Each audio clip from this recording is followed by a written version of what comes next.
Howdy, gang, and welcome to yet another Apples and Oranges. Tonight, me and Chris is going to be live on the stream with me. If anybody else wants to come on and talk about the paranormal tonight, all the ghostly, ghoulish, good fun is just on the horizon. Now, whether you believe, don't believe, or on the fence, I want to hear um, all your thoughts on all things paranormal.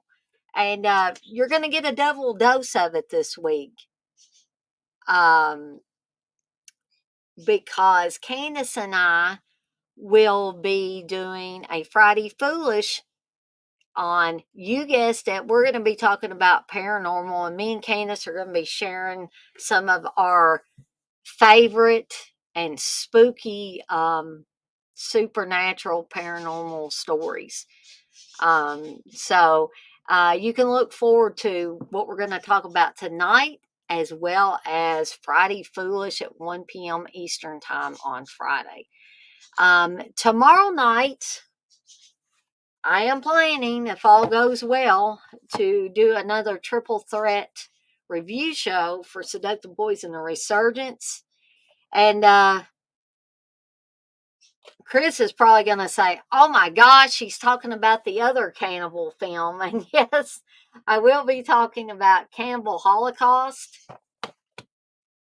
Carrie, and this little gem from Lucio Fulci called Cat in the Brain, which I have never seen yet. I've owned this thing for a few years and haven't watched it. So this gal might be watching this tonight in preparation for tomorrow night's stream starting at 8 p.m. Eastern Time.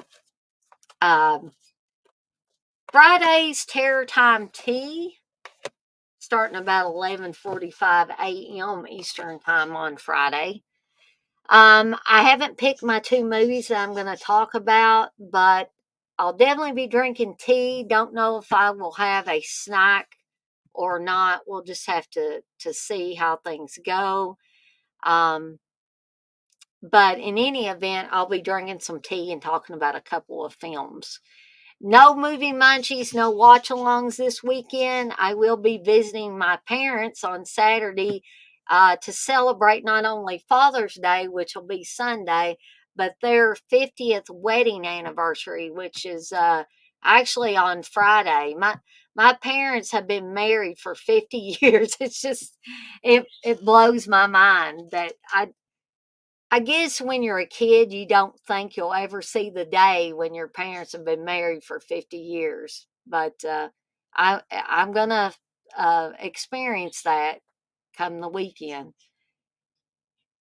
TJ, you say rename this stream Ghost and Poltergeist. LOL. Yeah, I could have. I just tried to keep it short and sweet and to the point, though, TJ, and just said the paranormal. Um, Blissful, are you talking about Cat in the Brain? Is that on your watch list? But so I'm going to go ahead and add Chris here real quick. Hey, Chris. Hey, Dana, how's it going? Pretty good. My mom is back home from her stint in Oh, the hospital. good, good. I'm glad to hear that. Yeah, that's the really great thing is Right that. in time for the 50th anniversary of her marriage, right? Yep, exactly. And her kids are going to come home. Her two kids are going to come home and bring their spouses, and my nephews are going to be there, I think. So we're going to all have a good time spending family time together. And I apologize. I don't know why Sammy is barking all of a sudden. They just start barking every time I come on here. It's either that or Steve is moving around in there or Reggie has come up to the gate or something like that. I think I'm going to take myself out of the stream temporarily. Chris, can you keep everybody entertained for a couple of Yeah, seconds? sure, sure. That's fine. What's going on, everybody? Um, So I'm wearing my faculty shirt tonight. I just got this from Paranormal, and it is glow in the dark. All the white that you see on the shirt is all glow in the dark. It's got the line from Josh Hartnett, in the film, guaranteed to jack you up.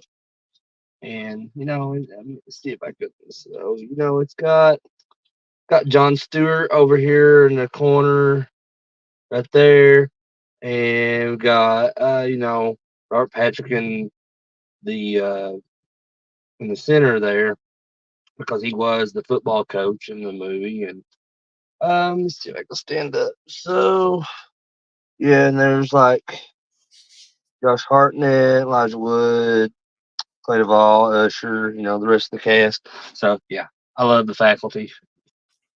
I love that shirt. I like the faculty movie too as well, but that's a really unique shirt though.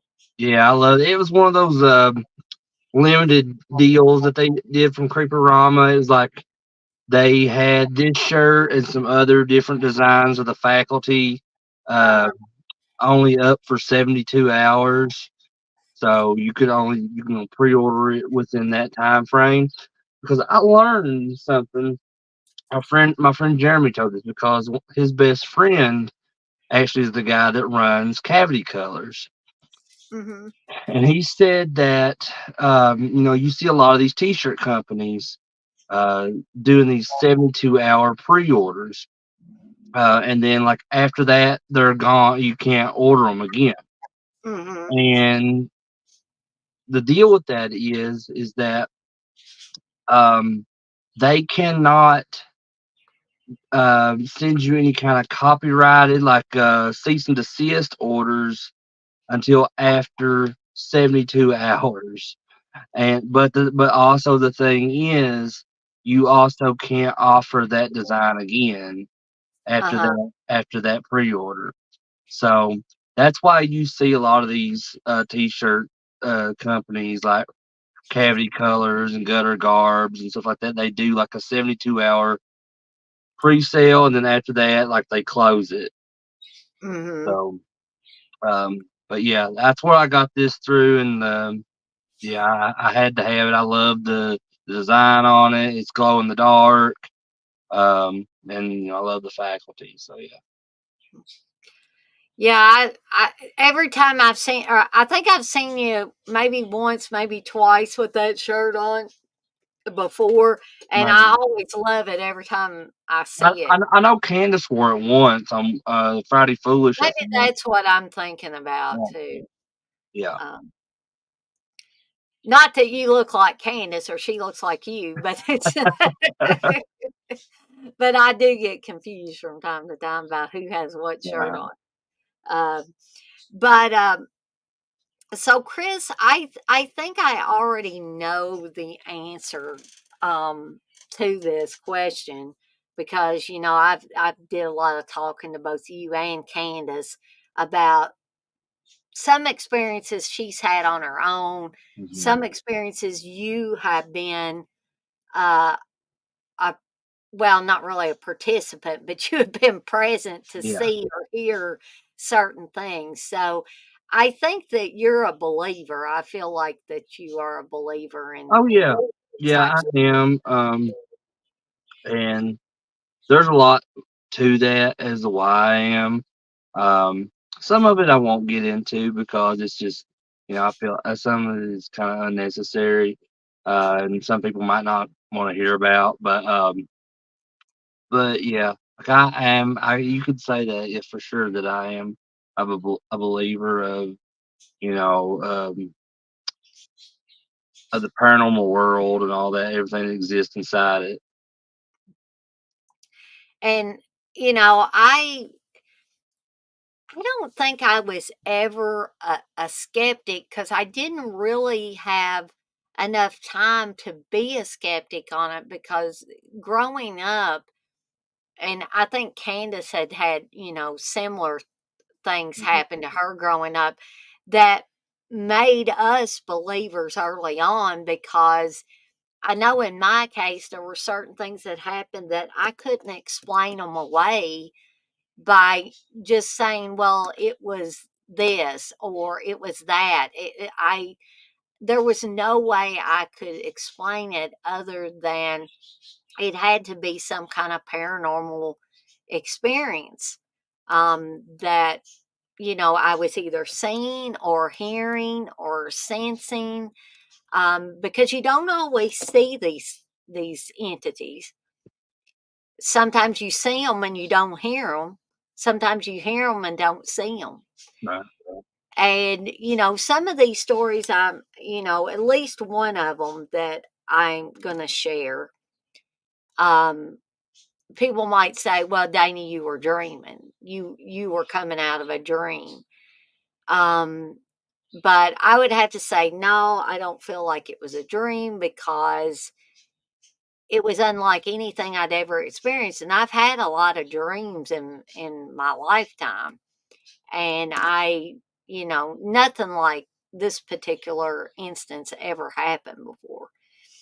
Um, but Chris, since you're my guest on here tonight, would you want to start us off with one of your stories? It can be one that Candace shares, or it could be one that you've had by yourself, or however you want to handle that.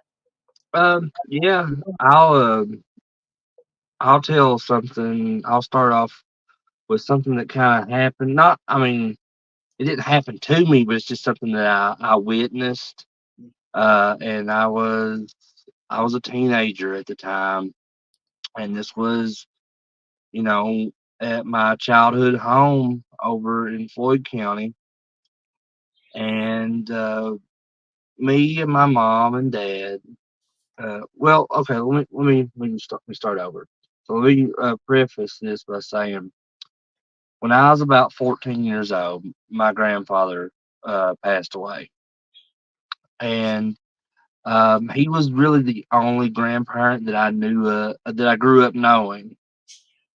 And because my mom's dad died before I was born.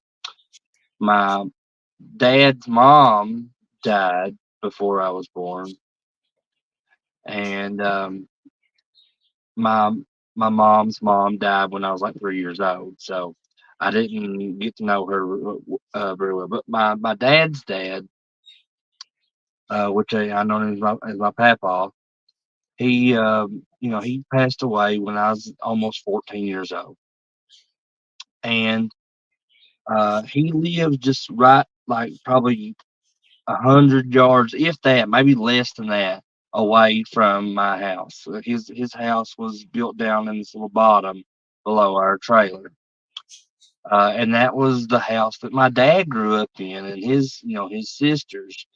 Um, so after my papa had passed away, uh, you know that house still sit there for a few years after his death, and uh, you know after we had no use for that house anymore.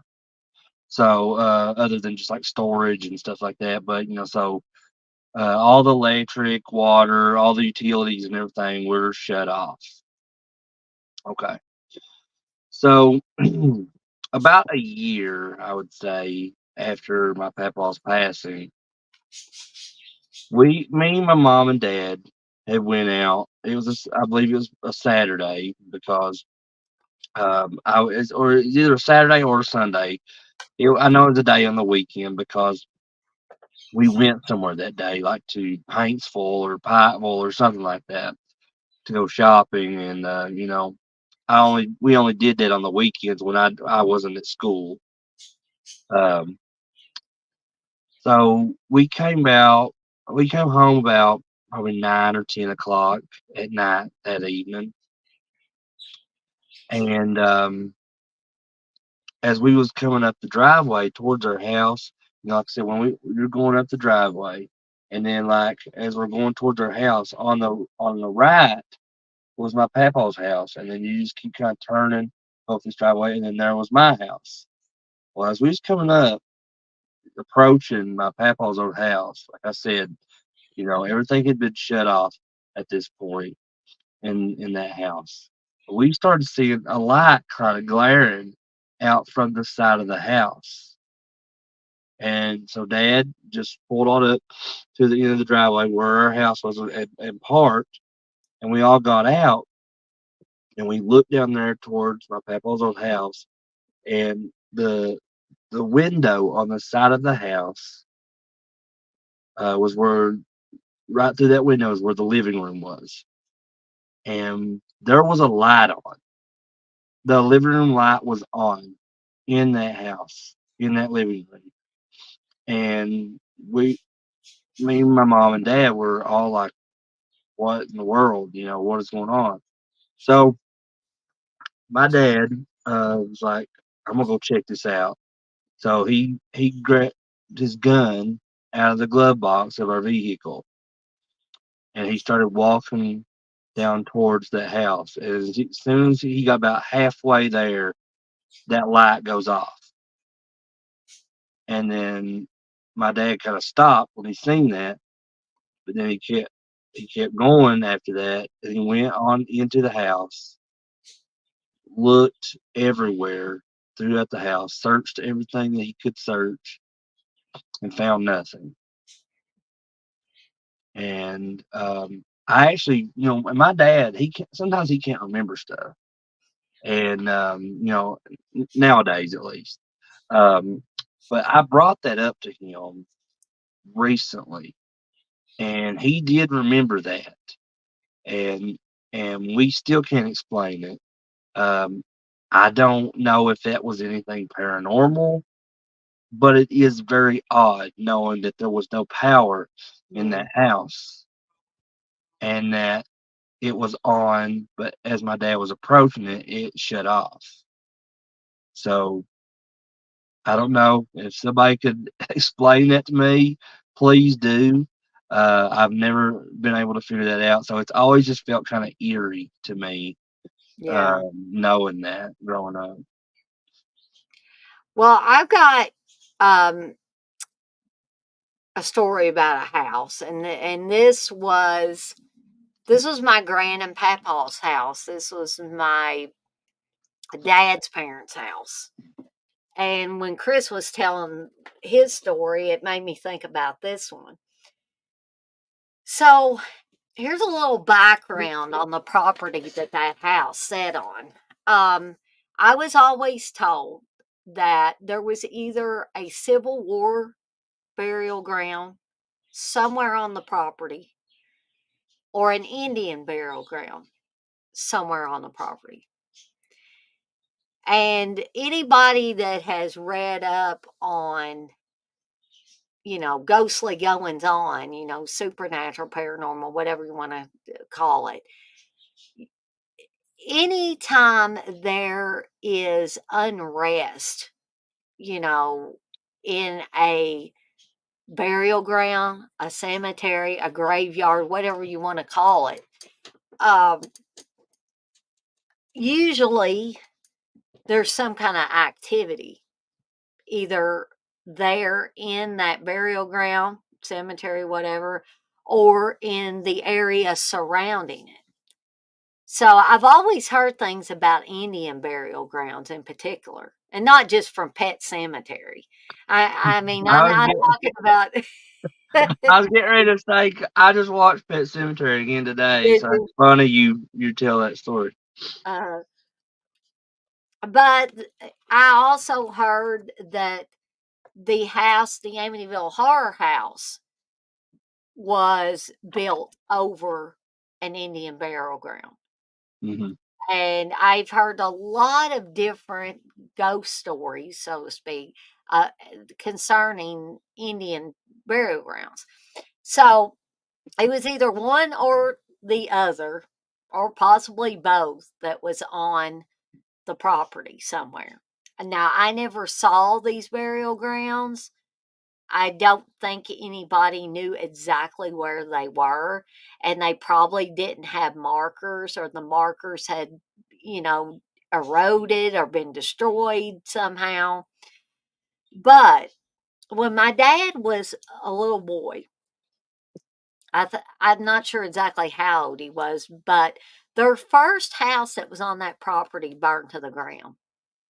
They lost, everything pretty much.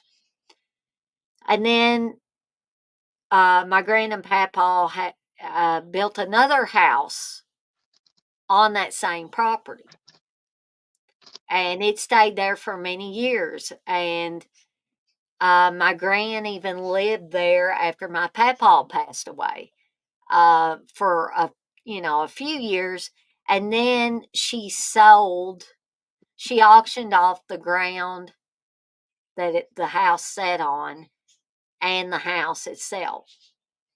And someone, purchased it. And, it was sad because it was out of the family then. And dad would have really liked to have had the house and ground, but my papa owned ground around it. He had land around it.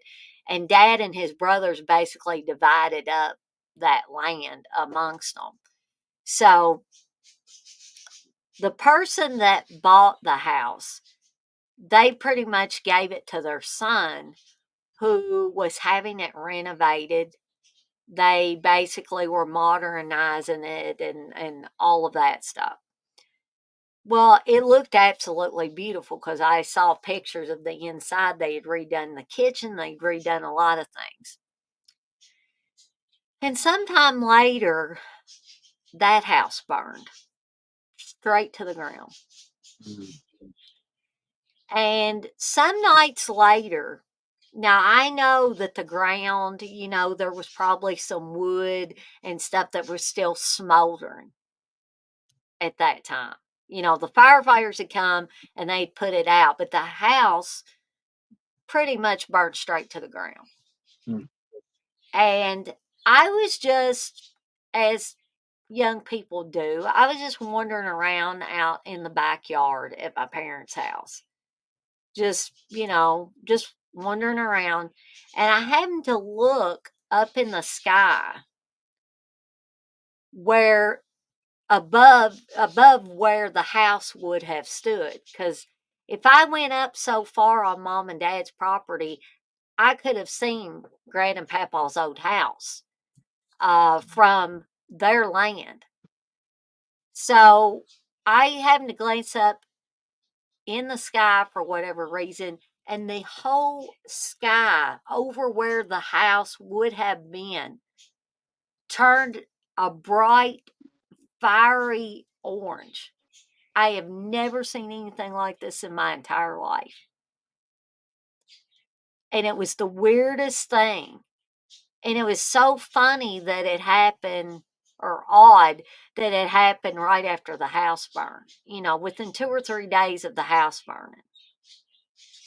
And it was like a fire was in the sky. That's what it looked like. And my mom and dad didn't get to see it because it was gone by the time, I could tell them about it. It was like one of those quick things. It was there and then it was gone. Right. And I was kind of mesmerized by it, so I did look at it for a couple of minutes. So, uh, but I told them, I was like, "Mom, Dad, you'll never guess what it was so weird." And of course, they didn't get to see it. They believed me, but they couldn't explain what it might be or anything.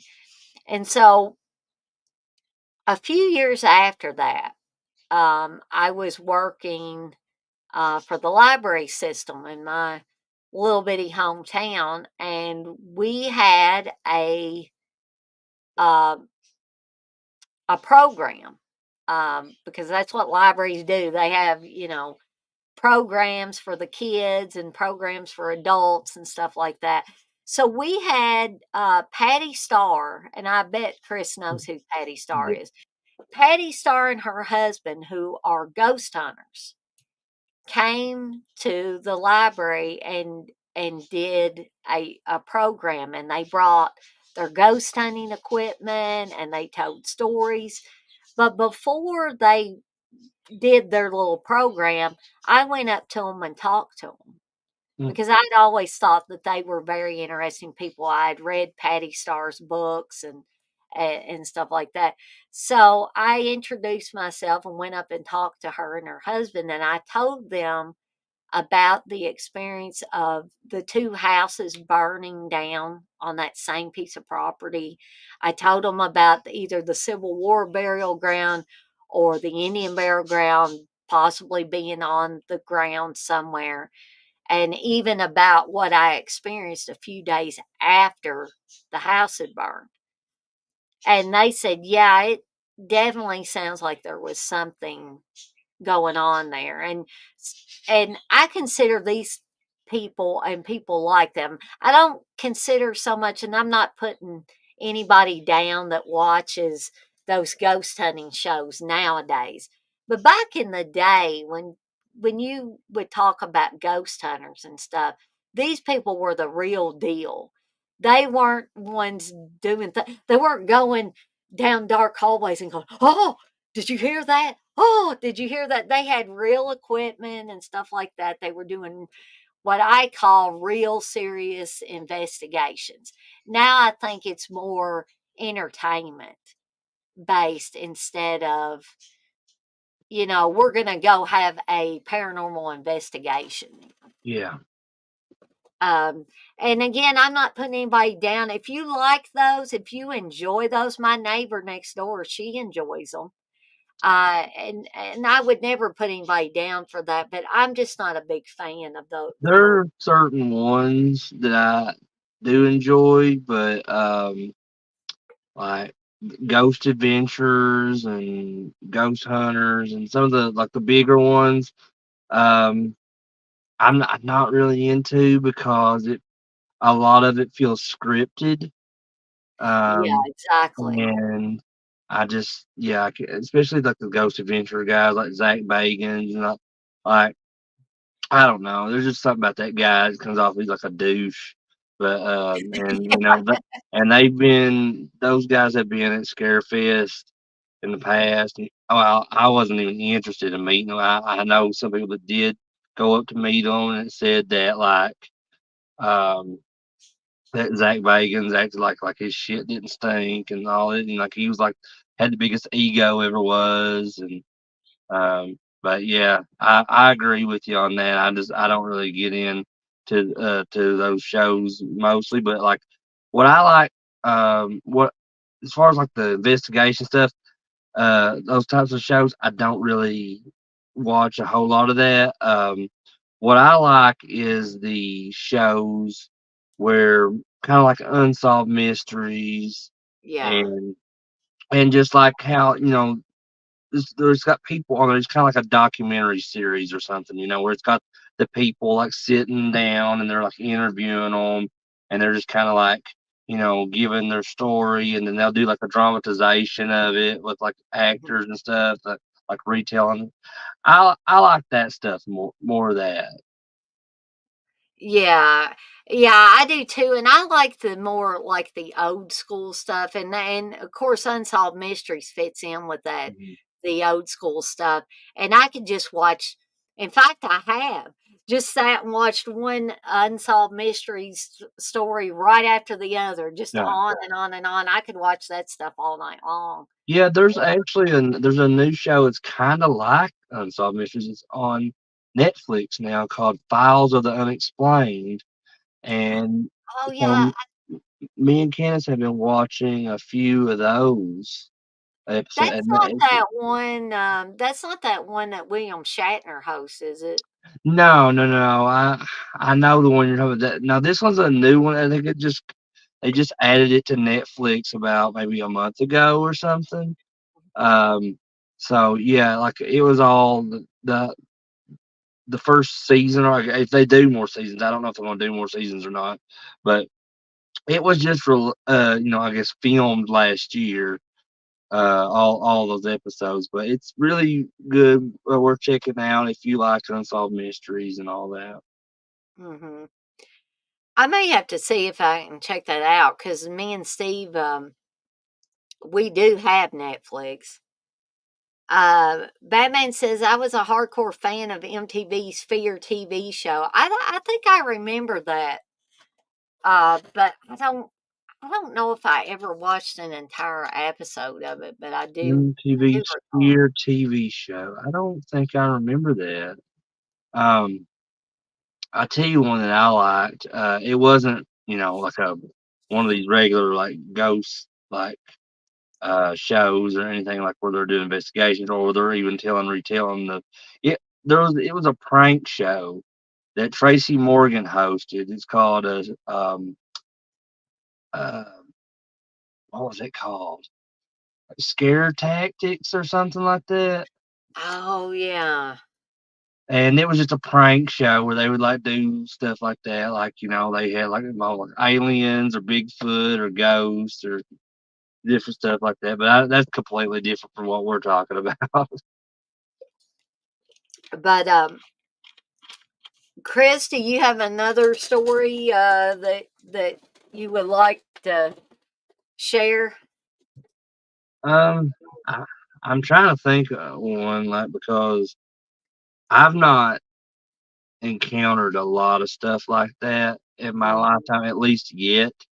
But I've I've been with Candace in different situations where she's experienced stuff, and then even when we went to Myrtle's plantation, I did experience a little bit there, not as much as what she did, um, but I did, and it scared me enough to not really want to revisit that place again. Mm, Um, so, and I just feel that that at that time in my life, I was kind of unsure about stuff, mhm, um, as far as believing really in anything. Um, but I did believe in God and everything like that at the time, but I was still kind of learning things at that time too because I had just kind of started believing in God and religion in general and everything just a couple years prior to that. Um, but when I experienced what I experienced at Myrtle's plantation, and I don't really want to go into the story about all that because I know that you and Candace are doing Friday Foolish on like Ghost Story, and I want to let her tell that story on Friday Foolish. But I'll just kind of just be vague about it and just like say that if there was something there that existed on some kind of plane of existence, that was enough to put the fear in me that it did, then I have to tell myself that I believe in that. mhm, If I have if it's scaring me, then it's that's making me feel like I believe. right. Well, and there may be some people that would give a better explanation of that, or just to say, well, that's just your your psyche kind of triggering that, and just kind of you're like, you know, um, just kind of like a reflex or something. But I don't. That's not what I believe. I feel there's more to it than that. Um, but I will tell one story, and I've only told this to a few people. So anybody that's watching, like I said, I've not told this story to a lot of people because I've told this to a couple family members, and they felt like I was making it up. Um, I was when I told Candace about this, I was nervous because I was like, she's gonna think I'm making it up. I don't know if she's gonna believe me, but thankfully she did. And you all listening or watching or whatever, you all can judge how you want to too after you hear this story. But here it goes. So years ago, probably I want to say around 2007, 2008. Um, One of my really good friends, and he was one of my best friends at the time. Um, I don't talk to him that much anymore, but we are still friends. But his name was Mike Howard, and he lived about 5 minutes away from my house over in Floyd County. So my dad or my mom, whoever, which one, they drove me down to his house because everybody knows, I've never been able to drive. I don't drive. I have epilepsy, so I have to have somebody to rely on to take me places. Um, so that, whoever it was, my mom or my dad or whoever, they took me to Mike's house, and went in there and we were just talking about music, and we went to his room. And we were just talking about music and just stuff that was going on at the time. Just a plethora of things that we were talking about. And somehow it got brought up that that he said when his dad bought that house, the realtor told his mom and dad that there was a woman that lived there prior, and she was murdered in some part of the house. So they said when they got the house, the realtor wanted to be upfront with them and let them know, so if anything were to happen or something, if like a family member of that woman came forward and you know asked about something about the house, they would be wondering, well, who's these people? Who are they talking about? And so forth. So, but anyway, Mike was telling me that woman that lived there before had been murdered there, but they wasn't sure what part of the house she was murdered in. Mhm. I was like, well, that's crazy, man, And some time later in that day, while we were still at his house, we were getting ready to leave, and we had to go down this hallway from his room into the living room, and then there's the door that comes into the living room from the outside. That's where we were heading. And I walked down that hallway first and into the living room. And so when I come down the hallway and I turn around the corner and into the living room, to my left, there's a TV over here. Um, in front of the TV, there is a couch, and then there's a chair sitting over here. And behind that chair is the door to the outside. Mhm. So I walk in there, and it was me and Mike were the only ones, there. But like when I came to the living room, I seen someone sitting in that chair in the living room. I was like, and I turned around, and I said, Mike, I said, who's this woman in here in this chair? And he said, what are you talking about? And then like and then like when I came, because I forgot, I left part out. I seen this woman sitting there in that chair, and then like I walked back down halfway down the hallway as Mike was coming out of his room toward me. I said, Mike, who's this woman sitting there in this chair? He said, what are you talking about? And I and I was like, there's a woman. He's like, shut the f up, There ain't. He's like, what? He's like, you're just pranking. I was like, no, man, listen, there's a lady in here sitting in this chair. And we walked to the edge of the hallway, back into where the living room was, and no one was there in it anymore. And I was like, um, okay. And then he still doesn't believe me to this day. He thinks I was just messing with him. Um, but I 100% know that I was not going crazy. I know what I seen. So, and some people say, "Well, your mind was just playing tricks." He just told you about there was a murder in the house, and your mind playing tricks on you. You didn't see nothing. But I'm pretty sure that I wasn't on any kind of drugs or anything, and I definitely seen something, and it freaked me out, and to the point to where I didn't go back to his house anymore. Mhm. Um, and that kinda made him mad that I wouldn't come back to his house. I'm like, "Man, listen, I said, "You chose not to believe me, but what I told you, what I seen, but it's just it makes me uncomfortable, and I don't wanna come back there." Um, Mhm. but yeah, like that's another, it's another story. I know it's like, I don't really can't explain that, like my the first story I told, can't really explain that about my papa's house. This is the first and only time that no, I've seen a few something at Myrtle Plantation, but this was the first time that I had ever seen anything like some kind of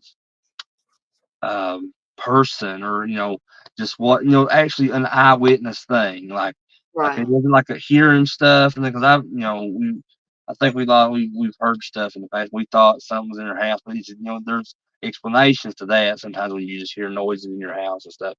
But when you actually see something, it's a little bit different. You get a little bit different feeling. And it's like a chill runs over your body. Yeah. And like I said, I don't know, like how else to describe it. But yeah, that it definitely happened.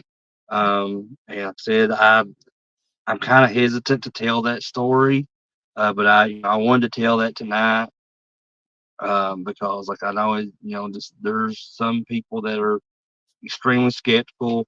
A lot of people in my family are. I think I'm one of the uh, very few in my from my family. Not like Candace or anybody, but like my family, my mom, my dad, my brother, Mm. cousins, all that. I'm one of the very few that actually is a believer of all that. Mhm. And but it is what it is. Like I said before, I told that story. You can choose to believe what you want. And I can choose to believe what I want. Right.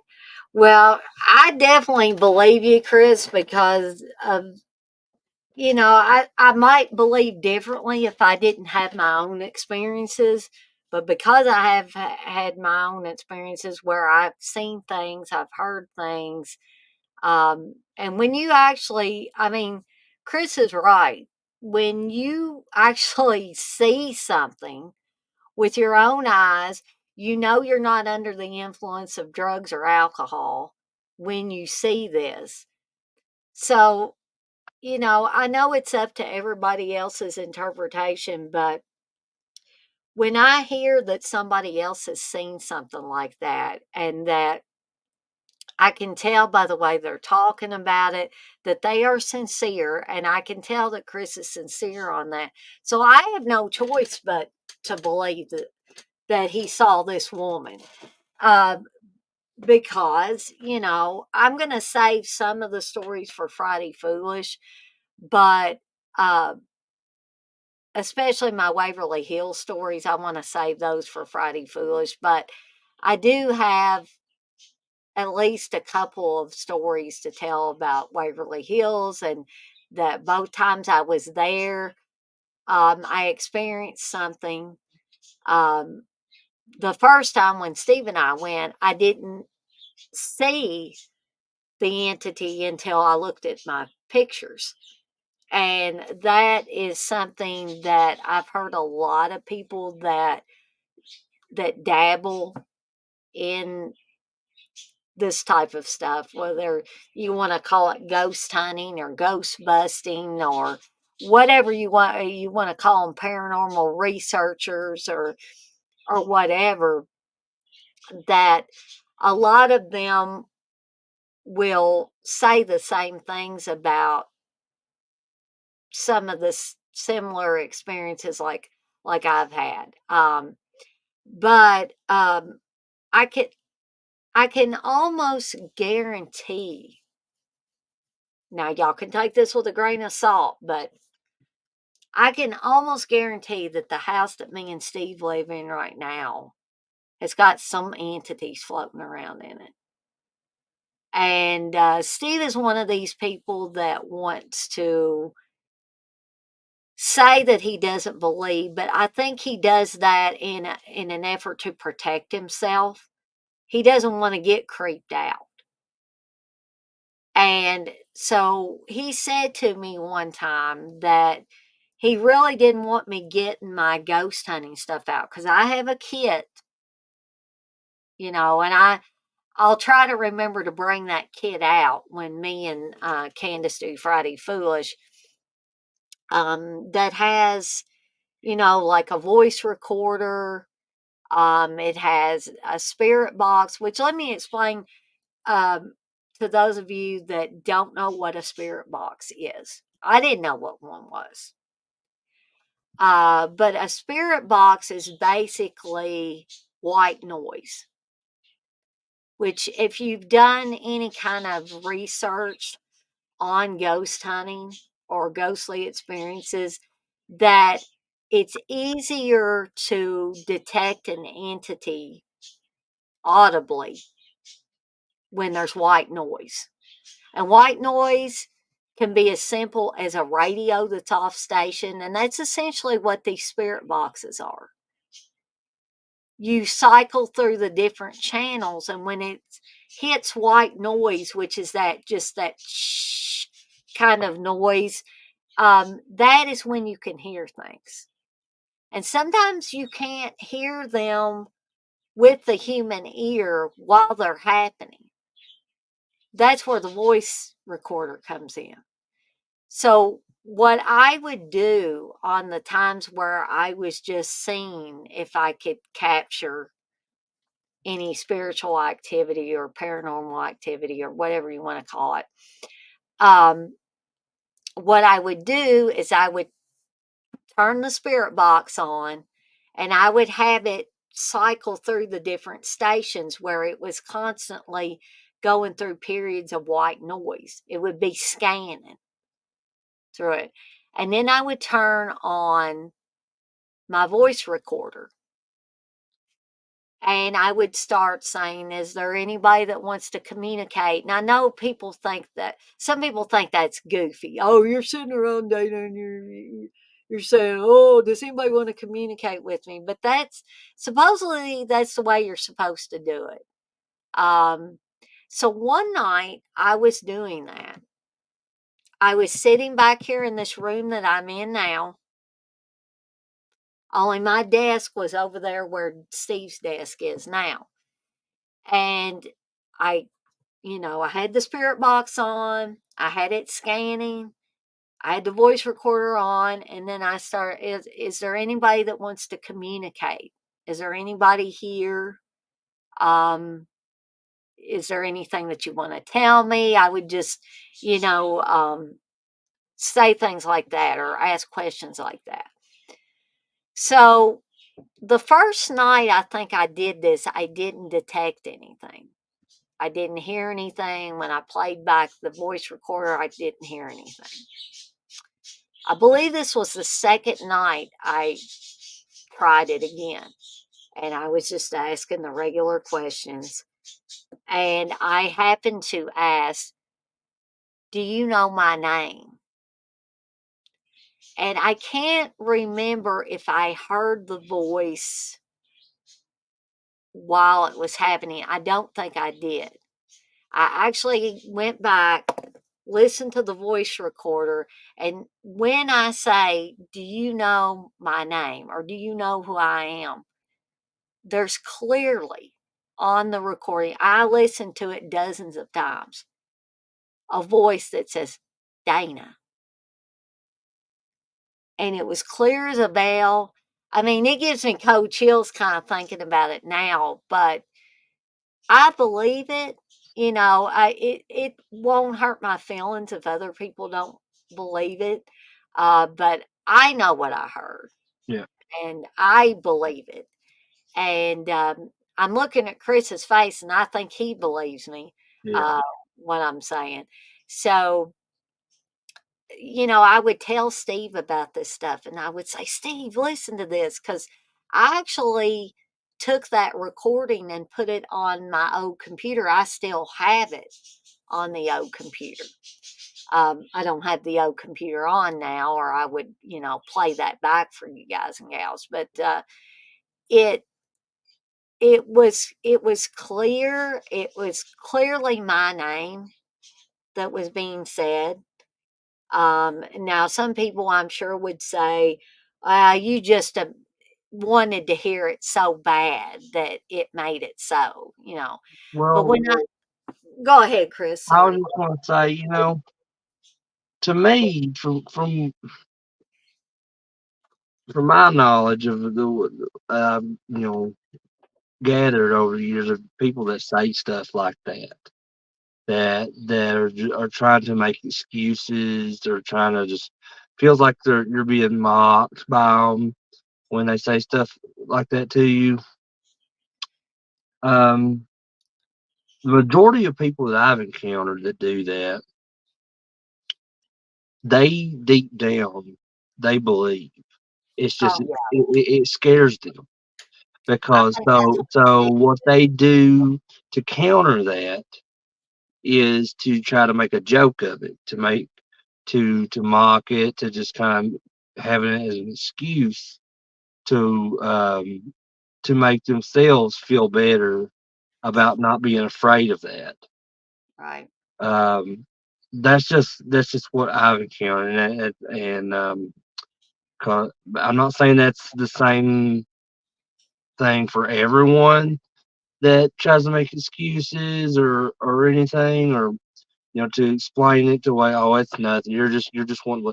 There may be some people that just truly 100% don't believe, and they say that. But like I said, for the majority of people that I've encountered, you can feel that they do believe. They just don't want to admit it because it scares them.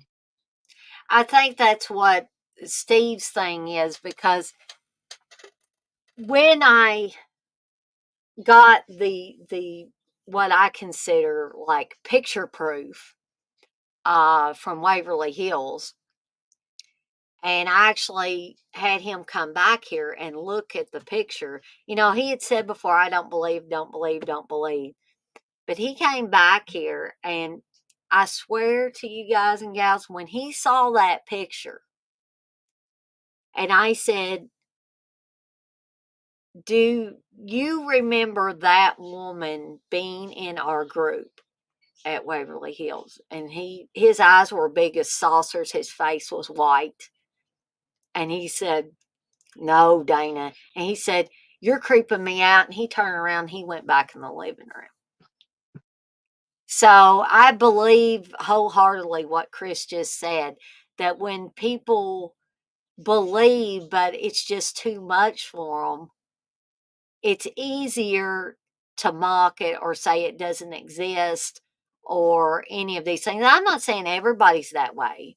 I'm just saying there are people that I think down deep they do believe, but it's easier to cover it up and make a joke out of it, to mock it, and that way it doesn't seem too real. That way they can deal with it on a base level. Um, hey, Victor. TJ's wanting to know. He said, "Could we hear that recording Friday, Dana?" I will try my best to get to bring up that recording, TJ, so that Yeah, y'all. I would like to hear that myself too. I'm gonna have to get my. I'll have to get my old computer hooked up, and probably what would be best would be to pull that audio or make a copy of it and put it on a flash drive and then bring it up on the main computer that I use. But I will say this, Dana, you're a lot braver than me and Candace when it comes to that because while that stuff does interest us and we watch stuff on it on TV and listen to stuff on YouTube and different things, different sources of that kind of stuff, it's something that me and her personally can't get ourselves involved in Right. just because, we sometimes when people are investigating those things and trying to connect to some type of paranormal entity, if you will, um, you don't really know what you're connecting yourself with, Exactly. and you don't want to. have that follow you where you go. Yeah. So I'm a firm believer in that. And there's And some doors that if you open them, it's yeah, almost impossible to get them closed too. exactly. And another instance, I can now there may be an explanation to this, but um, one thing that I don't mess with it. I messed with one time, and I don't mess with it anymore. Is a Ouija board. Hmm. Um, so my friend Justin Owens, we had a mutual friend named Tommy Sloan, and Tommy's mom had passed away prior to me becoming friends with him. I'm not sure how long she had died, but before that, but um, me and Justin went and stayed all night with Tommy at his house, and Tommy lived in this big, long. I mean, it was probably 2 or 3 miles in this back holler. If anybody knows what a holler is, if you're from East Kentucky, you know what a holler. You know what I'm talking about.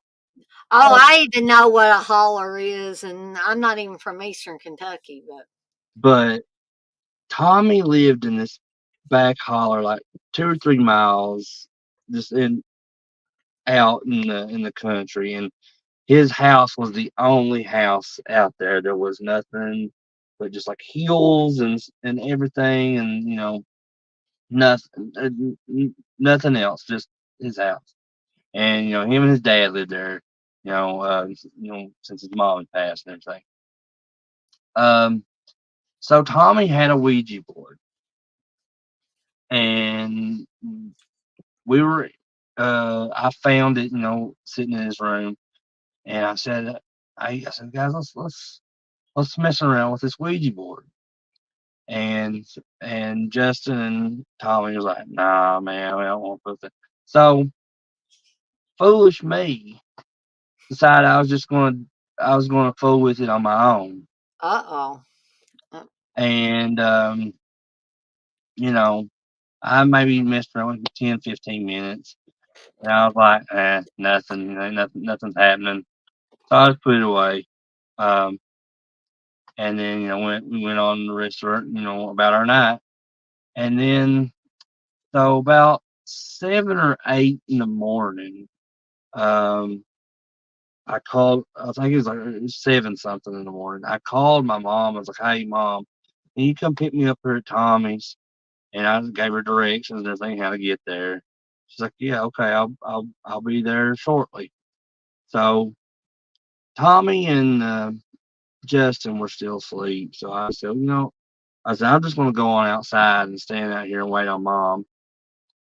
Um, so I walked out there and I stood in front of his house um, and I was just, just waiting on my mom, and like there wasn't any kind of service up there.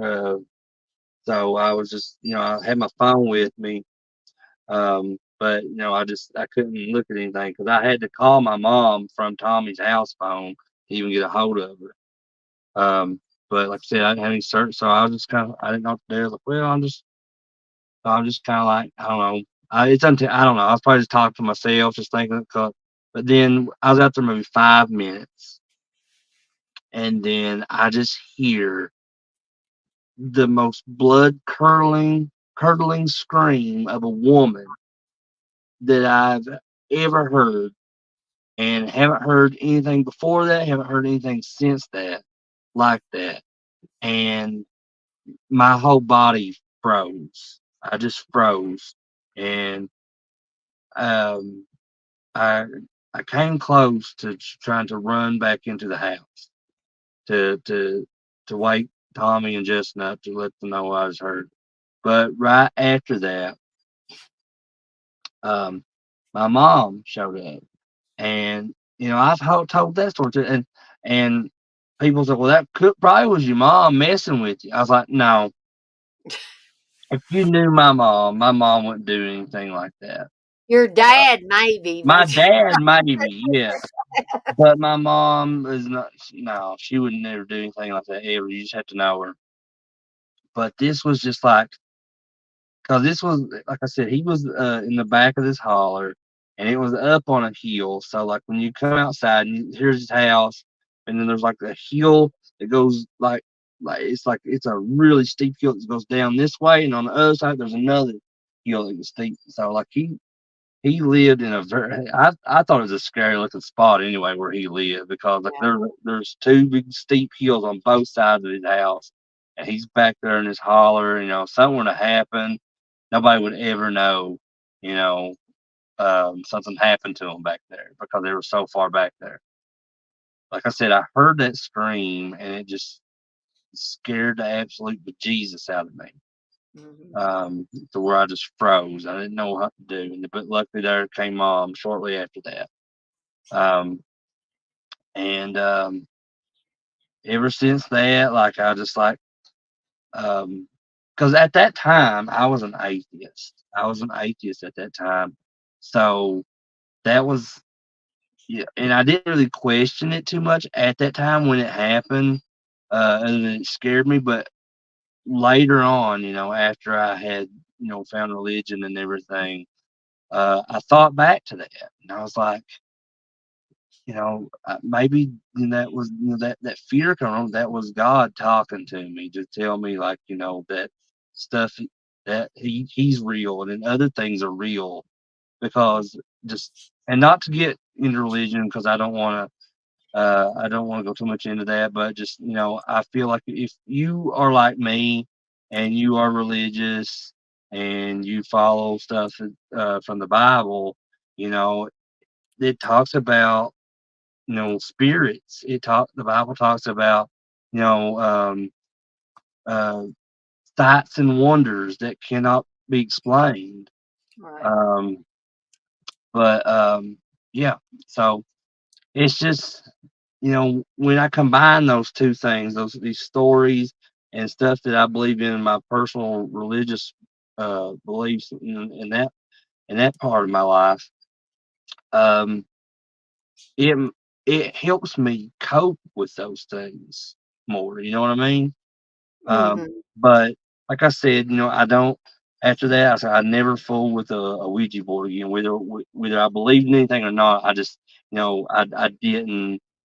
Because like I said, when I was an atheist at the time, I did that, and so I thought, okay, it was harmless. No, I was like, this stuff ain't real anyway. That because I didn't believe in anything at that time. But what happened that next morning, kind of put me in a motion to where I was going to start believing. Um, so yeah, so, yeah, I've never used a Ouija board by myself. I am too scared to do that. Um, I have used them with another person though, and I've had people who have told me, "Dana, I'm scared for you to have that in your house, and you oughtn't to be messing with those things. Be very careful with those things." And I don't scoff at them. I mean, I do believe that you have to be very, very, very careful because, like I said, you can open doors. And I'm not talking about going to your front door and opening it. I'm talking about spiritual doors, yeah, doors that go into, places that the living really shouldn't be. And I think Chris yeah, knows what I'm talking about when I talk about that. We're talking about a spiritual realm where the spirits are, and not all spirits are good, just like not all people are good. There's evil people and there's evil spirits, and the last thing that you want to do is have one of those nasty suckers attach themselves to you yeah, somehow.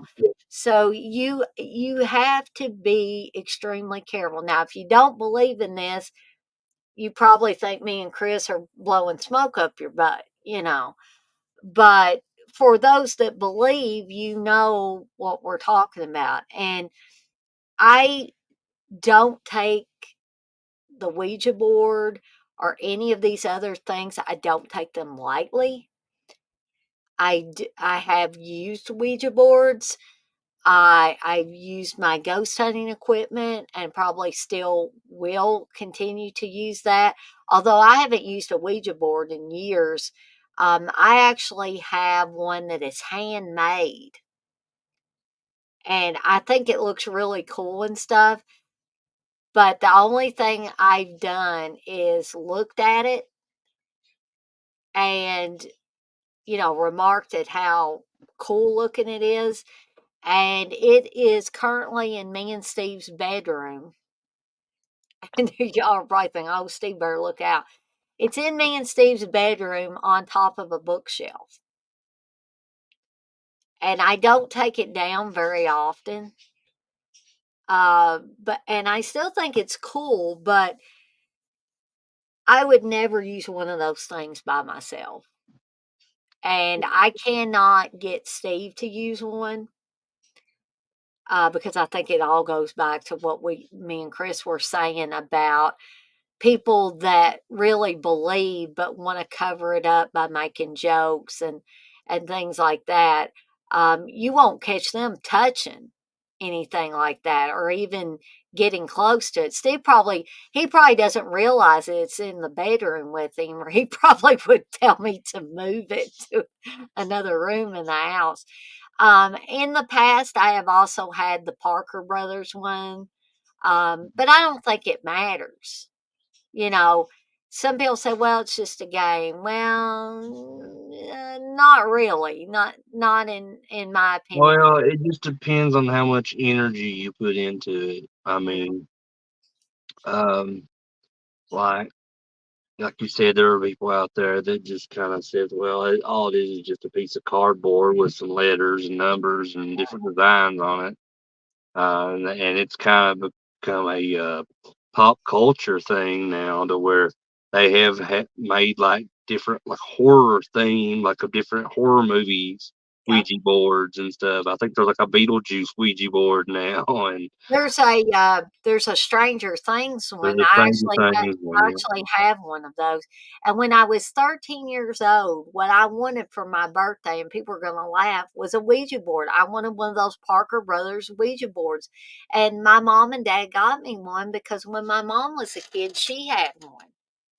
Mhm. And I think my dad is another example of somebody that really believes in this stuff, but it creeps him out. So he tries to make a joke. So the few times I used the Ouija board with my dad would do this. Oh, where are we going? And he would take his hands and actually slide the planchette across the board and Stuff make that you would see people do in movies. They were like being a smart aleck or something, you know. But yeah, I think and that's probably what I was doing, like when I was playing with it at Tommy's house. But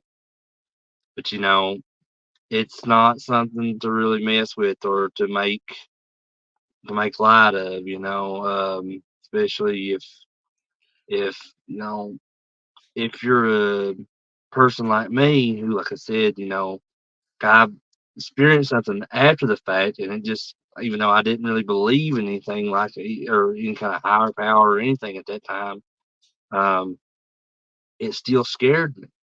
And that's Mhm. something to think about. Like, why you have to question it. Like, why did it scare me?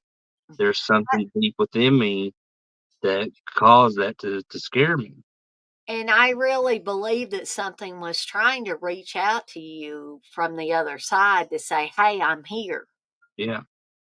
you know, and it had, I think it had the effect that whatever this entity was, it had the effect that it wanted because it scared the crap out of you, Yeah.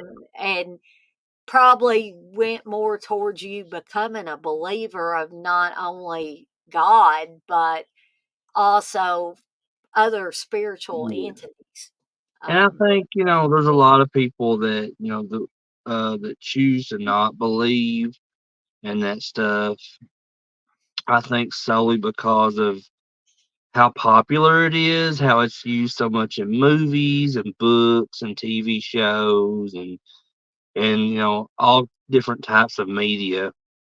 And a lot of people look at it as like it's nothing. They're nothing more than just stories, and it's all fictionized and everything. But and like, but if you look at some of those stories though, like from whether it be films or books or whatever, you know, while a lot of them are completely fabricated and just used, and that's all they are, stories, there's a lot of these stories that come from stuff that happened in real life.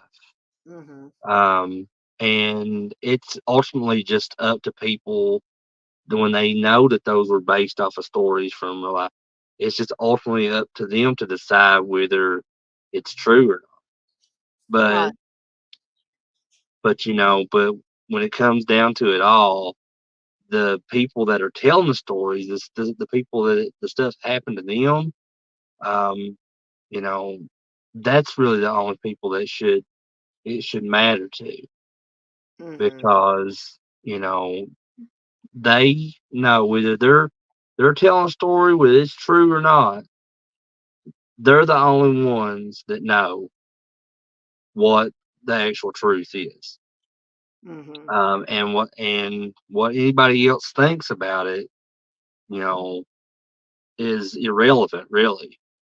Uh, because that. But if they believe you, that's great. They don't believe you, that's fine too. You know, but just because ultimately it doesn't affect them in any way. No. You're just telling these stories. If it happened to you, just just conversation. That's pure conversation is all it is. But yeah, I mean, like I said, ultimately, you know, it's just it really doesn't. It's irrelevant. Like I said.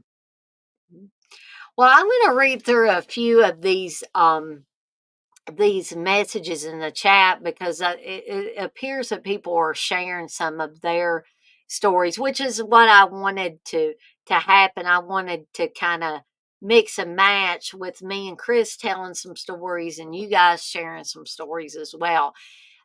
Victor says, my belief is that the world is far stranger than most people think or want to admit. It's easier to think we have all the answers to the mysteries of the world. Spoiler alert, we don't know shit.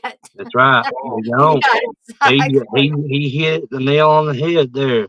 Yeah. Ultimately, when it comes down to it, yeah, we as humans, as a society, whatever you want to call it, we don't know shit. We don't. I mean, because and that can be like ghost related. That can be government related because we don't know what all is going on with the government.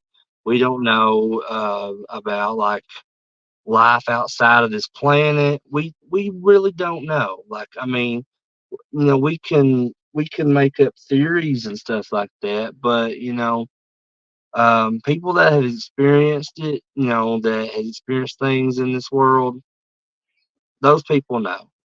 And if it happened to them, that's the only people it should matter to is themselves.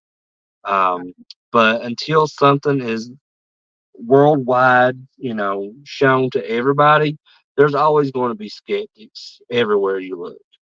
Um, but yeah, I mean, like he said, we don't know shit, and I think that's the best I way to think put it. that's All of yeah, this. that's the simplest way, and the best way. Victor, like Chris said, he hit the nail on the head there with that. X Ray says, I witnessed something back in 2000, and this was with my girlfriend at the time.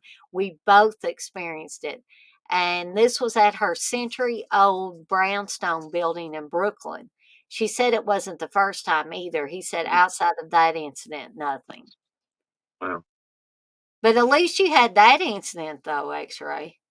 Um, and TJ said, when my parents' house was sold, I used my sister's Ouija board because my mother passed away in the house. I was happy that nothing happened because I took that to mean my mother was at rest. And that's a good, definitely a good way to look at it, TJ, because I feel like when there is activity of some sort, either the spirit is not at rest or they're really trying to tell the living something. Yeah. That's the two reasons why I would think that they would be that active, um, and why they are more active in certain places. Like, for instance, Waverly Hills. Waverly Hills was a tuberculosis hospital first, and then it became what they call a geriatric hospital. But it was said that the elderly people that were in that geriatric hospital, some of them were abused severely, um, and mistreated and all kinds of things. So, um, I heard a story. Now, I never witnessed anything like that, but someone told a story, and I think I was reading it online, that they went to Waverly Hills once for one of the, I don't know if it was one of the investigations or it was just the 2-hour tour, but they said they saw a woman who was shackled come running out of the front doors of Waverly Hills, and she was screaming that she needed help. And she was an elderly woman. I believe there were shackles on her hands, maybe on her arms, and she was bleeding, it appeared to be, and she, like I said, she was screaming for help. Now, this, I never saw anything like that at Waverly Hills, but I'm not going to dismiss it, because just because I didn't see it there doesn't mean that, other people haven't seen it, you know. Um, So, again, I'm going to go into more detail about my two visits to Waverly Hills on Friday. I don't want to give away all the stories on here. I wanted to kind of divide them up between the two shows. Um, X-Ray, I'm asking for trouble from Pazuzu. Lord, I hope not. Um, let's see. Victor says, I owned a Ouija board when I was 8 years old and used to mess around with it. Now I'm old and my wife won't let me have one in the house. Well, if Steve had his way, we wouldn't have one in our house either. Um, and then TJ mentions the Ouija movie. He said, by the way, the first Ouija movie sucks, but the prequel is a masterpiece in comparison. And I've Blissful, not seen either, so I no. can't, I can't chime in on that. TJ says it's by Mike Flanagan. If you like him, you'll like the movie. Yeah, I knew that Mike Flanagan did. I love Mike Flanagan's work too. Mostly his TV series he's done, like Haunting of Hill House and Gerald's Game and the Midnight Club. And he did Midnight Mass. And but I did watch a movie. I think it was one of the first movies he did though. It's called Hush. And it's about like this. It's like a home invasion movie, and like the lead in it is that I think her name's Kate Siegel, which is Mike Flanagan's wife in real life. So that's why she's always in like pretty much everything that he does. Kind of like how Rob Zombie does with Sherry Moon Zombie. But but she plays a I believe she's either a mute or she's deaf. I think she's deaf in the movie Hush. And so like and there's this guy like just stalking around her wearing this mask. He's trying to, break in and everything. And like so she just trying to defend her house on her own and everything. And like and just trying to be aware of everything that's going on because like she's deaf, so she can't hear any kind of movements or anything, any kind of sound that the guy's doing in her house. But yeah, it's really good. I love Mike Flanagan stuff. I may eventually watch Ouija because it's one of his things that I have not seen. So Yeah, I don't know if anybody has seen that movie Eyes of a Stranger with Jennifer Jason Leigh on it. I think I it's Eyes of a Stranger. I think I've heard of that movie, but I've never seen it. It's really good, and Jennifer Jason Leigh plays a blind woman in it, and it is so creepy because the killer is in the apartment with her, but she can't see him, and he's being really quiet, but he like will reach over, like she'll lay a plate out on the countertop, and he will move it a few inches to the left or right. And when she turns around, she's like feeling on the countertop to find the plate. She knows she just laid there. So he's playing like a cat and mouse game with her for a while. It just kind of very creepy and following her around the whole apartment, and she cannot see him. Um, so those kind of movies, I like them. They're good movies, but they kind of creep me out too because Mhm. you get to thinking, well, what if I couldn't see? What if somebody did get in my house or my apartment? Yeah. It's just very, and even if I can see, what if somebody was able to sneak into my house or my apartment? It's just terrifying. Yeah, Uh, it is, and I thankfully I've never had that happen. Um, but I mean, we had something similar that happened. It actually happened on one of Dana's streams a while back. yeah, Of when I was in the middle of talking to Dana, here comes Candace and tells me that I had to come outside because there was a situation going on where this guy had tried to break into our car and then being at the time when I found out about it, was being arrested in my backyard.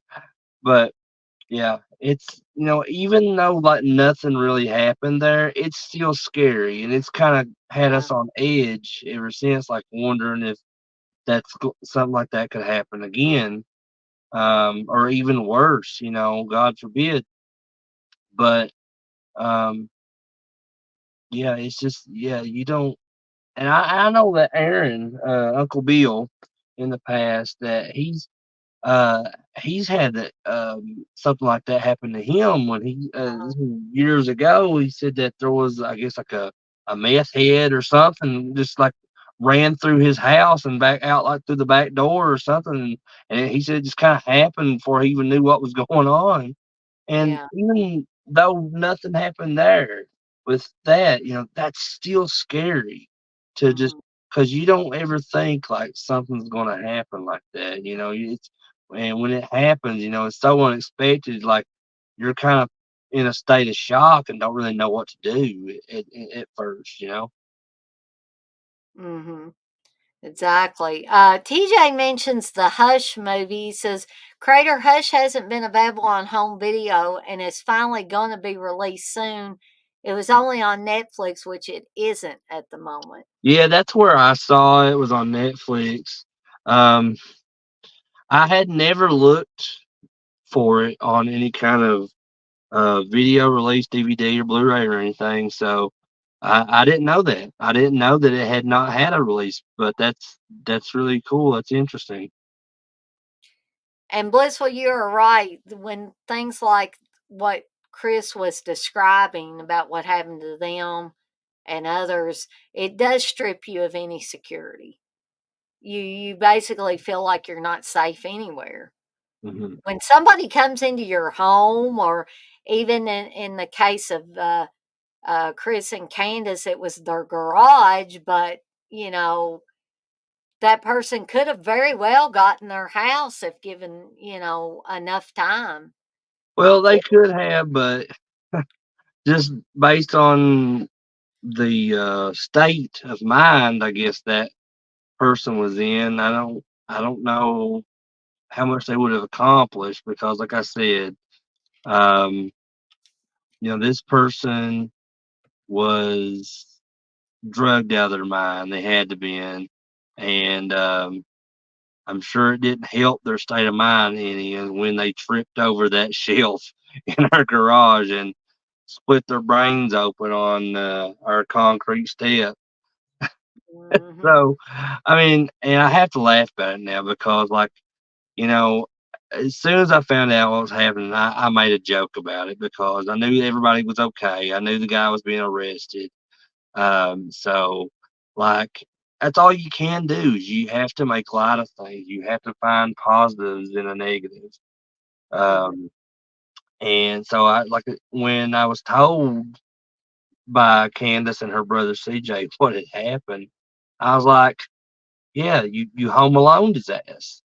Uh, because he we had that shelf sitting at the ground. He just trips over the shelf and like splits his brains open on the steps and I was like, yeah, it's like it's like Marv and Harry and Home Alone, like because that shelf actually belonged to CJ and like it was ours, but I gave it to him and he just had it sitting out there. So I said that to him and like up until that point, he was like kind of like in serious mode and everything. But when I said that, it kind of like it made everything, felt better about it. And it was more, just lighthearted about it.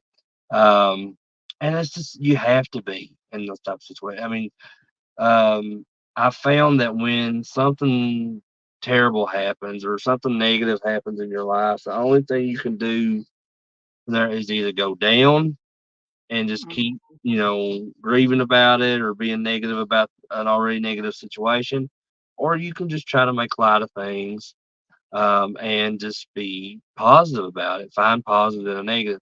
And it goes back to what I was saying earlier about, there's people that does that because when it comes to like ghost stories or anything, that they make excuses because deep down they are scared but they want to try to make light of it so they don't be scared. Right. Um, and I think that we're guilty of that in some aspects. All of us are. Not necessarily with like dealing with ghosts or anything, but just anything that's negative that has come into our lives. I think that we have always tried to do things outside of that to take our mind away from it. Right. Exactly. TJ put a link in the chat. He said, "Here's some ghost search videos I find entertaining. The people involved really believe it, which makes it very interesting." Yeah, I want to check that out, and yeah, anybody else that's interested should check those out too. I'm gonna add that playlist, I guess, to my stuff later. See if I can find But I was thinking about while me and Chris were talking back and forth, I was thinking about another experience I had in this house. Um, those of you that have listened to ghost hunters, paranormal researchers, whatever you want to call them, or done any reading on this, you will have heard about orbs. And orbs are basically, from what I can tell, just these balls of light, basically. And people have seen them at Waverly Hills, they've seen them in their houses, they've seen them at other very haunted places. But my experience with them in this house was when my dog Linnea was still alive. And I have heard that spiritual entities are sometimes attracted to either animals, Mhm. pets, or children, Yeah, or both. they're more sensitive to that kind of stuff, yeah. Mm. I've heard So the not same thing. Not only have my dogs freaked me out, and I'm sure that because I was listening to a voice message from Candace the other night, and Miko, one of Candace and Chris's dogs, was acting strangely, but I won't go into deep detail about that. I'll because Candace might want to talk about that on Yeah, Friday. I think she was gonna talk about that on Friday. So, It was definitely interesting. right. So I I still take pictures of my dogs periodically. They're my kids. I don't have any human kids. Me and Steve have fur babies, and yes, you're right, TJ. Animals know things way before humans do. Hmm. So I was in my oh, there's Candace. I'm gonna add Candace real quick before I finish this up here. Hey, everybody.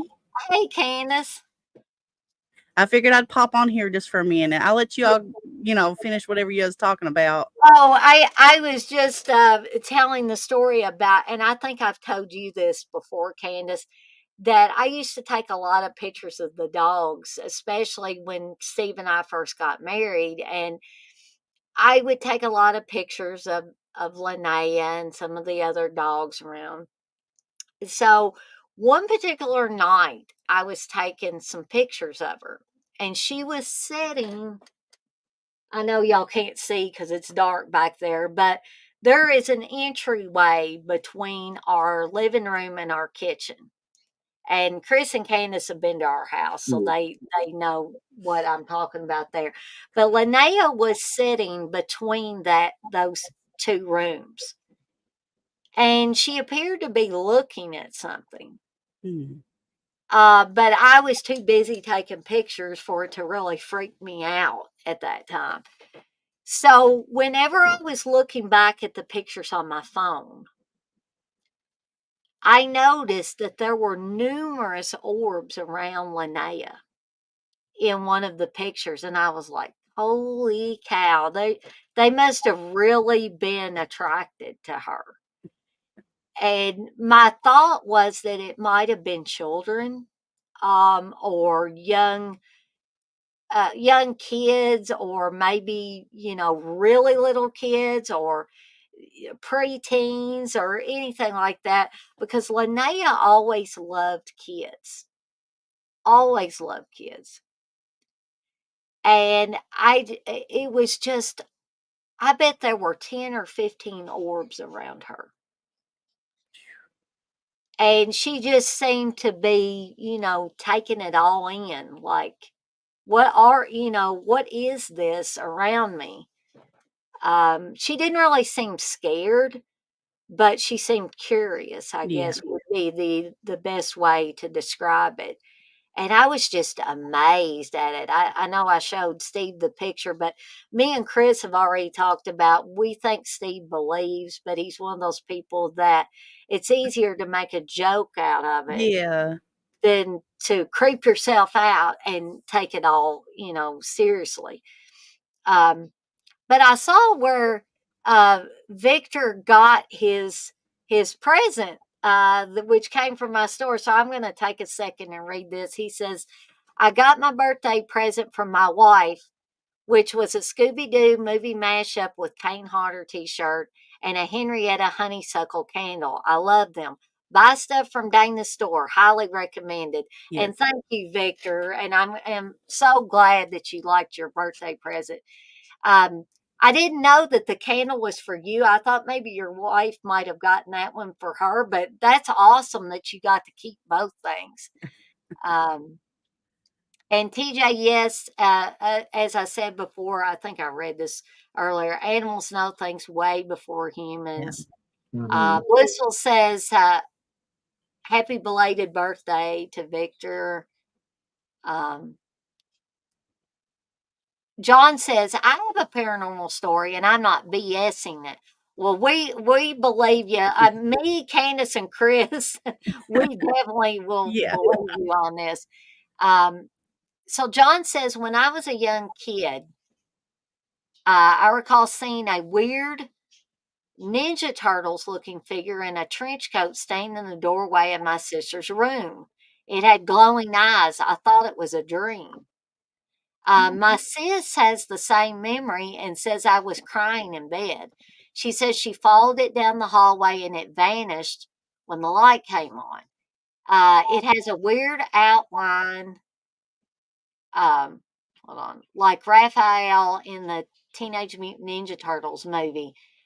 This was like in the middle of the night. Oh my Yeah, God. I just happen to have that sitting on my desk too, and Ninja Turtle in a trench coat. That's Donatello. It's not Raphael, but still, I had to show that because of that story. That's so odd. Well, that's creepy. Mm, But I just thought I would hop on. I've actually been in bed. I'm sick tonight. I don't know what's wrong with me, but I've oh, not got to watch this show so far because I fell asleep and I just woke up feeling sick. But then I just got like the overwhelming feeling. I was like, I'm just going to turn it on and just see where they're at right now. And then I got the overwhelming feeling of wanting to come and just share a few stories.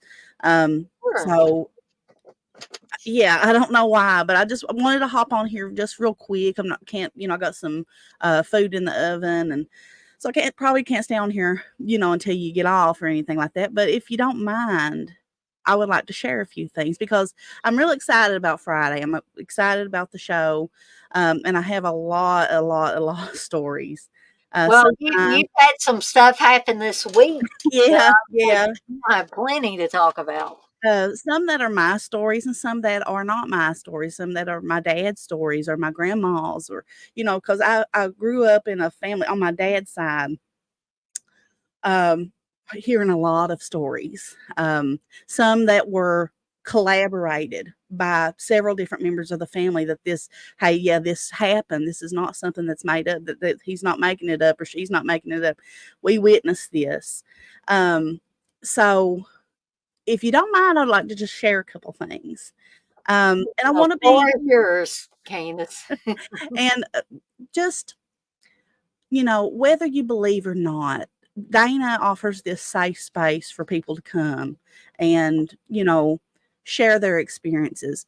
And you're welcome to believe it. You're welcome to not believe it. And I'm going to be totally open and honest with you. This is not something that I share a lot. But people close to me, they've seen stuff. I think maybe were skeptic at first, but then they realized, hey, Candace is onto something here. So I, as a little kid, realized that I could see things sometimes that other people couldn't, and I could have thoughts that would come true. And it was so confusing because other people didn't talk about this kind of stuff. And I remember as a little girl, um, my grandma, my dad's mom, she looked at me and she said, honey, she said, can Granny ask you something? And I said, yes. She said, are you confused about something that you want to talk to me about? And I said, well, yeah, Mama, I am. And she said, well, what is it? And I said, well, Mama, I sometimes see stuff. And she explained to me that what I was seeing or experiencing was a gift that she also shared. Now, I cannot see, I'm not somebody who can go in and like a psychic or a medium and my eyes flare up and I can like say, oh, well, I'm feeling this or feeling that. That is not what I'm saying at all. Some people may be able to do that. I can't. I have flashes in my head sometimes where I don't even know. I don't even know that it's something that's going to happen. I have feelings. I can feel people. Very empathetic, when it comes to reading people and stuff like that. But as a kid, this was confusing because I had had experiences. I had weird experiences I couldn't explain, and I was very open with it, with my mom or my grandma and stuff, and she knew this. Well, she sat me down one day whenever she asked me that, and she explained to me that that was something that she also had. You know, she could see stuff that happened before it happened sometimes. It was not something that she could do on command. It was not something that she could control. It just happened sometimes. Um, and she just learned how to trust her gut. And she explained to me, because it was confusing, and she said, and to me, this is the best way that anybody could ever explain it to a kid. And to this day, if anybody asks me about her, if I and I don't tell many people, I think Dana knows, Chris knows, but you have to be extremely close to me before I open up, because a lot of people think you're crazy. But I have gotten to that point in my life where I don't really care, and I feel safe here. And I respect those who don't believe, and I respect people who do believe. It's up to you. I don't want to force anybody to have to believe in what I say. But my grandma said, our gift is like a window. Everybody's window. Everybody has a window to the other side, or to things you can't explain. Some people's windows are completely shut. They will never have an experience in their entire life. They will never see something that they can't explain. They will never have an eerie feeling when they're walking down a hall. They will never see something out of the corner of their eye. Some people will have an experience. They will see something out of the corner of their eye. They will have a moment in time where something that they think comes true before, they see it before it happens. They may see a something strange in the woods, or they'll have an experience. And then some people can see stuff, on command. They can on command make such stuff happen, or they'll have it full blown experiences where they're like having like full bodied apparitions and stuff. She didn't say that, but just according to how she was explaining it to me, that's what she was, that's how she was putting it. But she explained that the people that never have experiences, their window is completely shut. People that have full blown experiences, or can have, like, I guess what you want to call a psychic experience, their windows are opened way up, all the way open. But mine and her window was cracked just a little bit to where we had stuff happening. And that made so much sense to me when she explained that, because I was like, I could picture that in my mind. Well, yeah, that's how this feels to me, because I didn't, you watch movies, you see psychics on there, you see people having like these really bad, like, apparitions they see, like full body stuff. And I've never seen anything like full body, like in front of me, like the Ghostbusters walking down into the library. I've never seen anything like that. Thank goodness. But I have had experiences. And when my grandma explained that to me, I felt like I was not weird anymore. I didn't feel like I was alone. And I want to go back to one of my very first experiences. And it's probably well, not my earliest experience. I actually had something happen before this, and I'll probably get into that on Friday. But this, I didn't even feel like it was a supernatural experience, but it was something that happened at my grandma's house, my grandma and grandpa's house. And it's something I cannot explain. I had an aunt who had a disability, and her mental age was 6 years old, but she was in her like late 60s. And I loved her. She was my Aunt Marie, and she was my grandmother's sister, and she loved sitting out on the porch. And my grandmother's house was up on a hill. My grandma and grandpa's house was up on a hill, and it was above these big trees that were in front of it. And like she had like a garden and stuff, and they were even bigger trees out from the road. And me and my aunt were sitting on the porch, and you could look down and you could see the road. And it was probably a good, I say, 30 feet from the porch. the road was. And you basically, when you were looking straight, you were looking at a bunch of big oak trees and the power lines. You could see the top of the power lines, or, midway. So it was about time for the sun to start going down, but it was still daylight out. And the sky was turning pink, and you could start seeing the stars peeking through. And we were just out there having a good old time, just talking and playing with the kittens and that good stuff. And all of a sudden, something catches our eye coming from the top of the lower trees, the trees that were down, that were smaller trees that we were looking above. To me, as a little girl, I was probably at least 5 or 6 years old. To me, the only way that I could describe it at that time was a ball that looked like Glinda. I think her name's Glinda from Wizard of Oz, the Good Witch. Yeah. That bubble that she is in. Yeah. That's what it looked like to me. And that's the only way as my small, mind could describe that. Because I love the Wizard of Oz. So it was a ball, a sphere, that came right above that tree line, right above the road, and it was going above the road. Now, this is early 90s, mind you. This is not, early 2000s or mid 2000s. This is not whenever people had these drones or anything like that. And even if it happened today, this looked like nothing I had ever seen in my life, and I've still never been able to look like the Phantasm Spear, So we were just sitting there, and we both at the same time catch this object flying above the road, and it made no noise.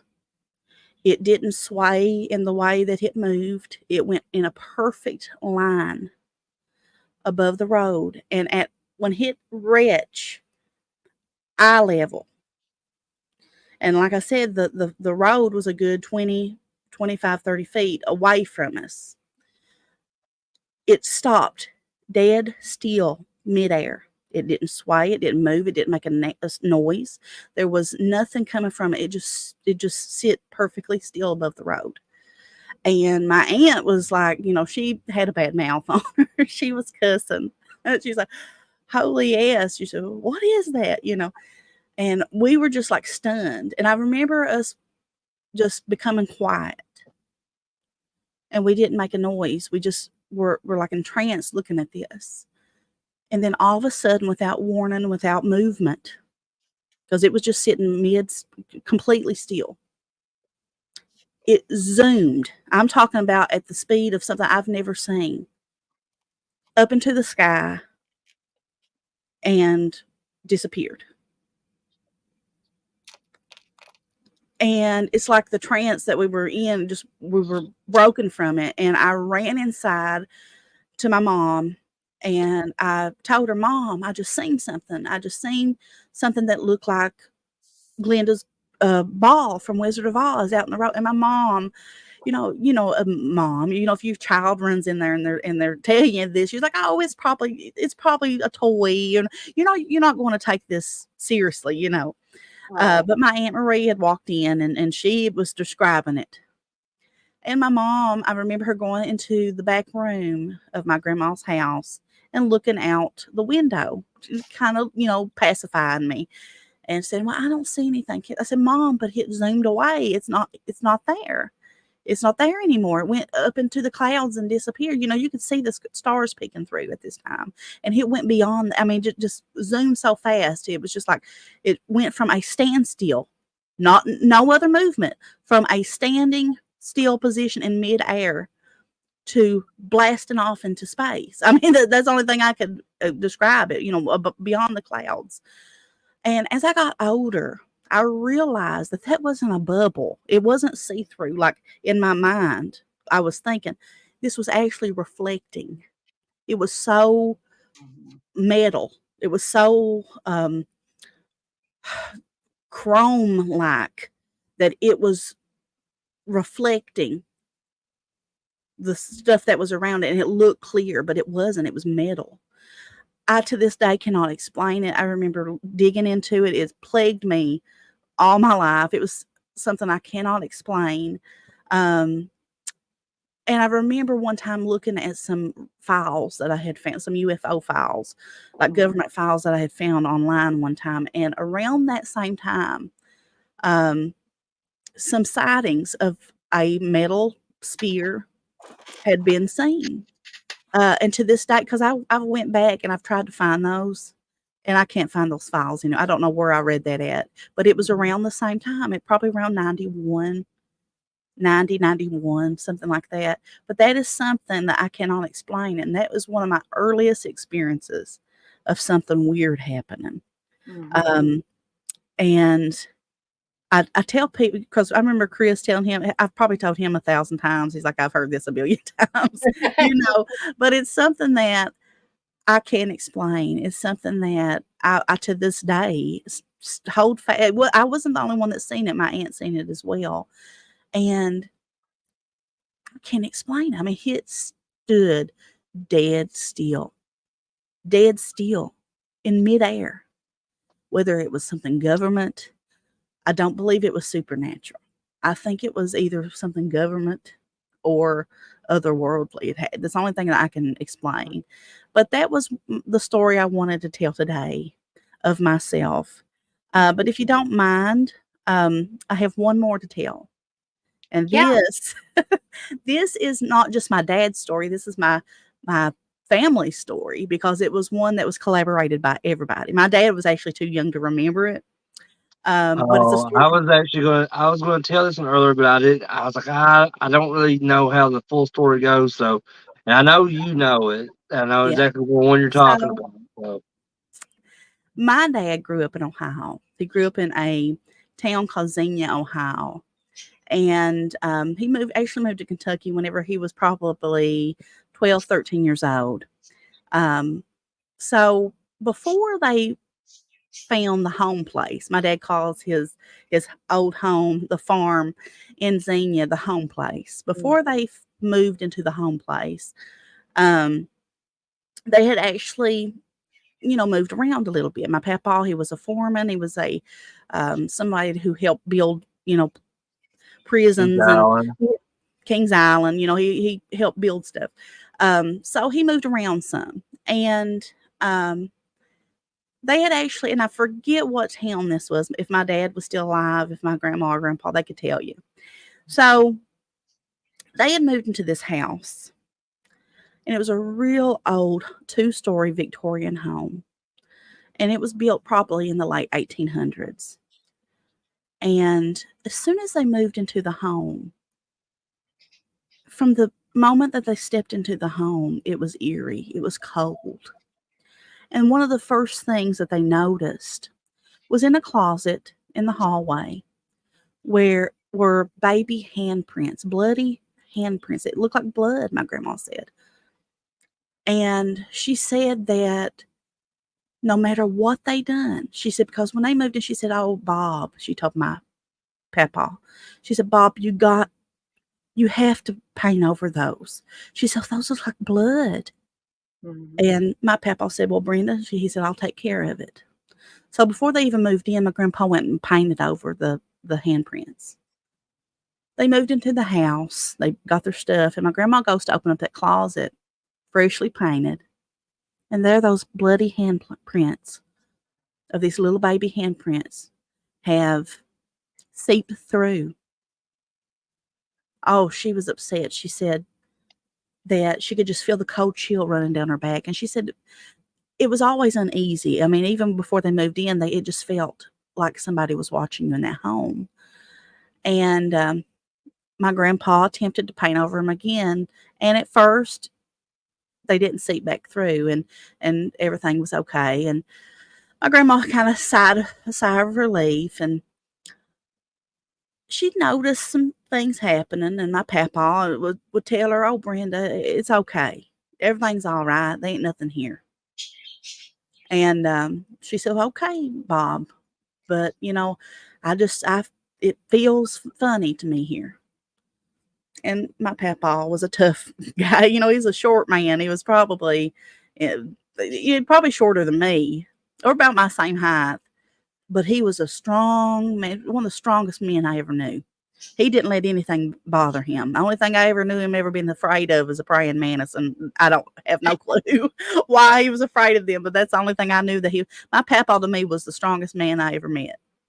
And so, he obviously is going to have hey, hold on just a second. Let me go and No, you go see go what ahead, goes. Kenneth. I'll go. I'll see Okay. what's going on.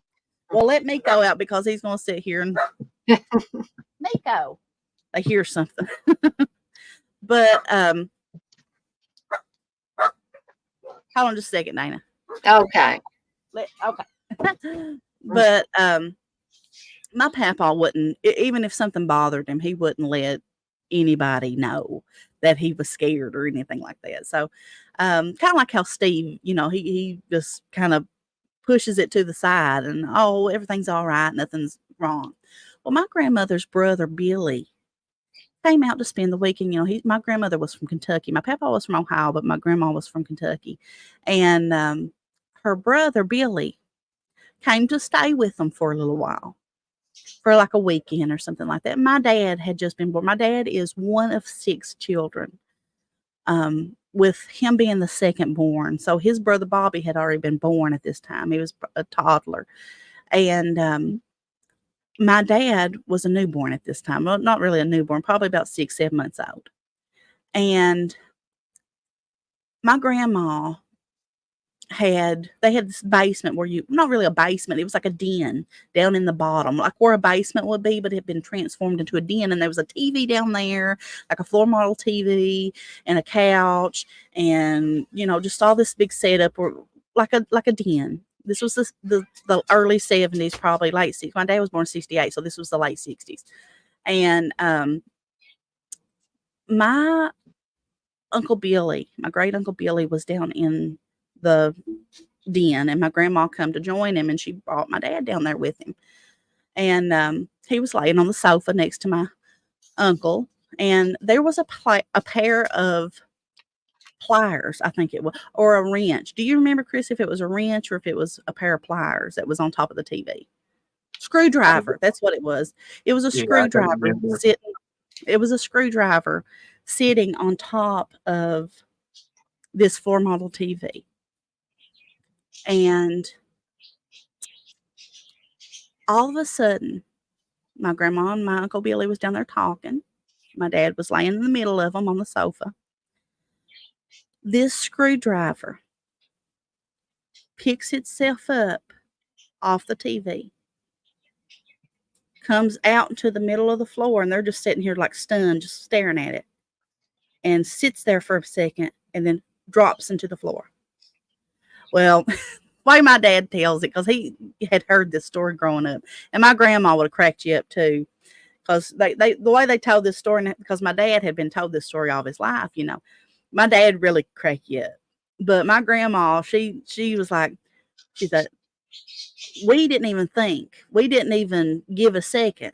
She said, as soon as that happened, she said, my brother Billy was up the steps before I could even turn around to see him gone.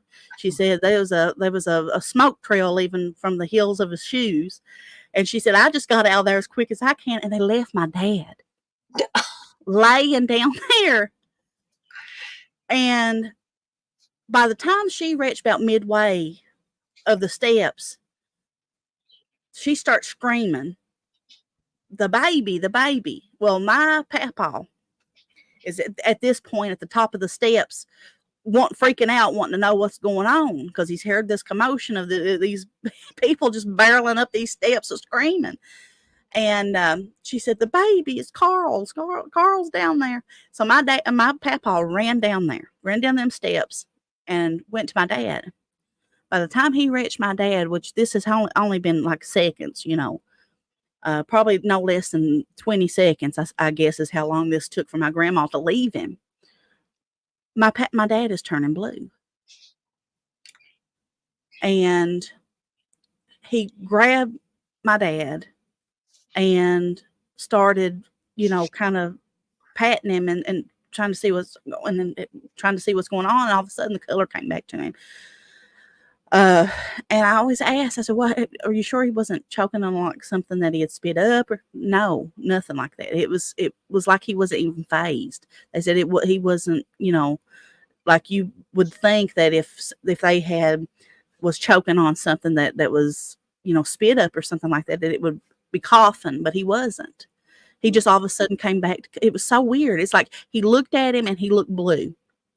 But as Mhm. soon as he got him and patted, he was normal. There was nothing even wrong. It was like my grandma said it was kind of like how my papa had described it was kind of like an illusion or something. Mhm. And he grabbed him, ran up the steps with him, and I reckon they never went back down.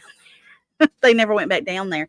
But in that same house, my grandma said the kitchen, oddly enough, was upstairs. It wasn't down in the downstairs. And she said it was the oddest thing. She said she believed that they had transformed it into apartments at one point, and they just kept the upstairs kitchen for some reason. And she said that she was standing there and washing dishes one late night, and she had just like these curtains, an open window. And she said she turned around to grab something and turned back around and looked out this window, and there was a blue head staring back at her. This is 2 stories up. And she said the face was just god awful. She said it was just staring at her, and she said she screamed, and she told my papa, she said, "We're getting out of here."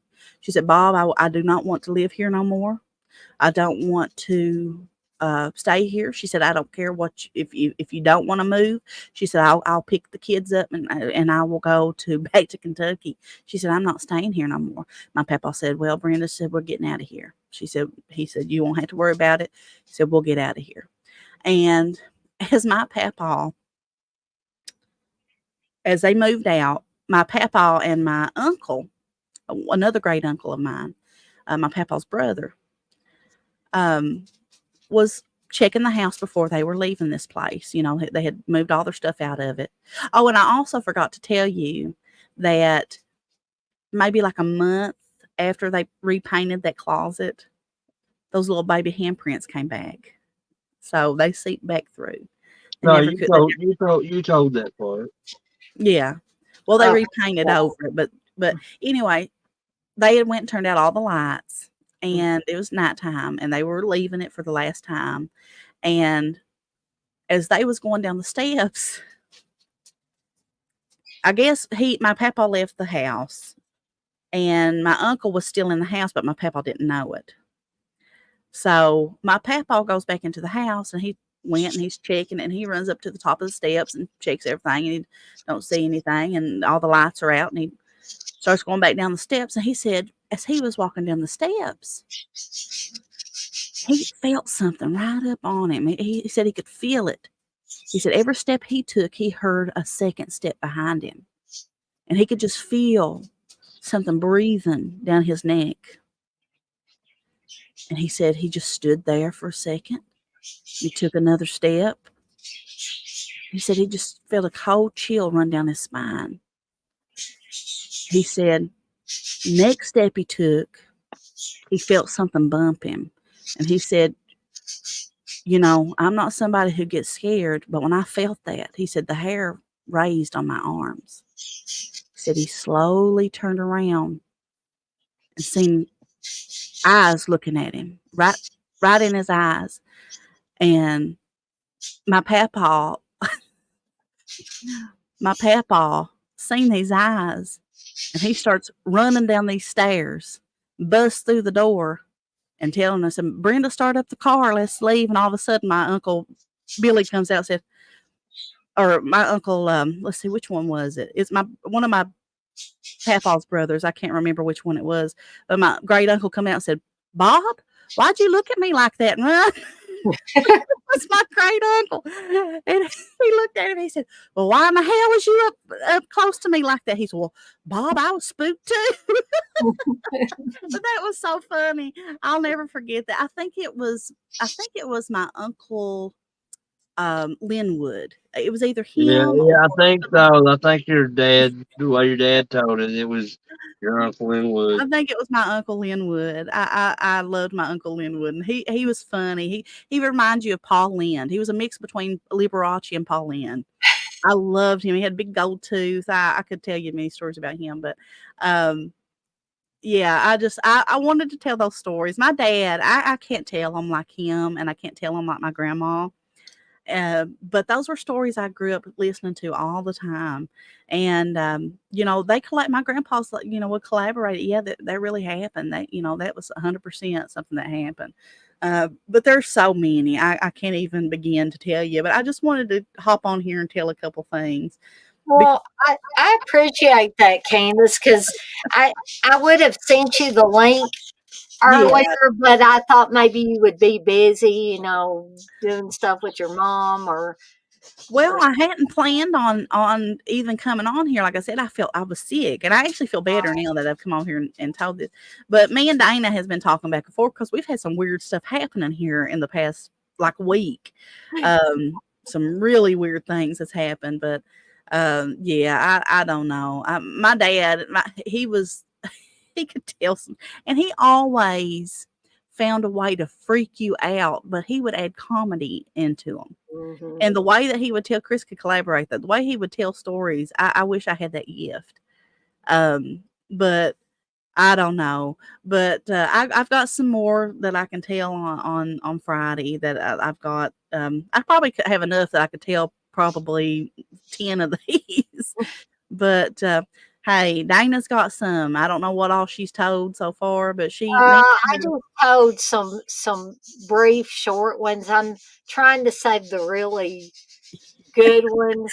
Uh, Well, not that I didn't want to tell good ones when I was on here with Chris, but you know, I I have to figure out some way to divide them up so I can cover, this show and the one we're doing on Friday. yeah. Well, I'll tell you, Dana's got some doozies because me and her had each other scared to death one night.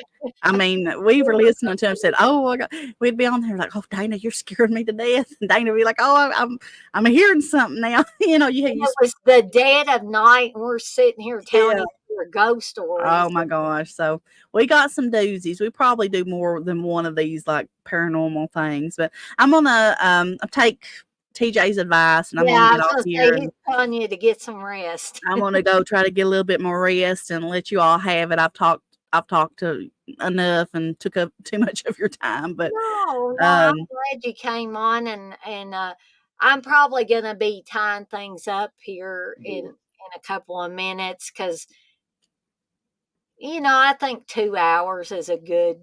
good time frame for this. But Chris, is there anything that you wanted to mention before we do get off here for the night? Not really. Like I said, I told basically my experiences with that type of stuff, and Did you tell the story about your friend's house? my yeah, I told that one. Okay. Um, like I said, I've not had a whole lot happen to me in that aspect. You know, um, because you really, I mean, like Candace was talking about, like people have different um windows that are open to them, Hmm. and um, mine is, I guess, been closed most of my life, but every now and then it will kind of open up and just kind of and I'll experience things. But like I said, it's been very very minimal when it comes to that. Yeah. But there is stuff like I could have talked about like from Myrtle's plantation, but I'm gonna leave that to Candace to tell that stuff because me and her experienced a lot of that together. Oh, yeah. So If and I didn't believe in myself, because as a kid, even experiencing all the things I have experienced, I always had that doubt of, can this be explained? Can this be, Right. written off as something else. If Mm-hmm. I wasn't for sure that things beyond this world and this realm exist, I know for sure now from experiencing that place. Um, but I guess where Chris is here, Dana, maybe we can just a little snippet about what happened the other night. That Oh, I yeah, want, yeah, yeah. since That's he's here, he can collaborate with this. yeah. So the other I night, am going to. I hate to leave while Candace is telling this story, but she's I have heard to it. go to the restroom real quickly. I'll be right back. Well, the other night, me and Chris had went down my mom's, and we'd stayed down there probably until about 12 something at night. It was pretty late, and Chris is usually not with me at that time of night. He's usually at home, but for some reason I can't remember what it was. We were down there. I think we were eating dinner, and we'd kind of sit around with my mom a little bit. And my mom lives next to a local business. She lives in town, and I won't say what kind of business it is, but that local business has been there for as long as I can remember. They moved in the really early 90s, and has been there. And it's a business that is open 24 hours a day. It's a local business that um, is very needed in every town. And so at all hours of night, somebody was always outside. Somebody was always in the parking lot, always, and this is directly next to my mom's house on a back road in town. A very odd place for this kind of business anyway, but we was just used to it. So this place recently moved out. And for the first time in, 30 years, um, it's completely quiet down there, and there's nobody that, you can't hear anybody rustling around or anything like that. Well, my mom lives on a back road next to a hill that leads down to the Kentucky River. And then on the other side of the Kentucky River is deep, dark woods next to a train track. So if you look across the river, you just see woods. You see darkness at nighttime and Cuddy Joe vine and all this, brush and stuff. So they just moved out at the end of last week. And the other day, at the beginning of the week, I guess is when it was. It was probably last Friday, wasn't it, Chris?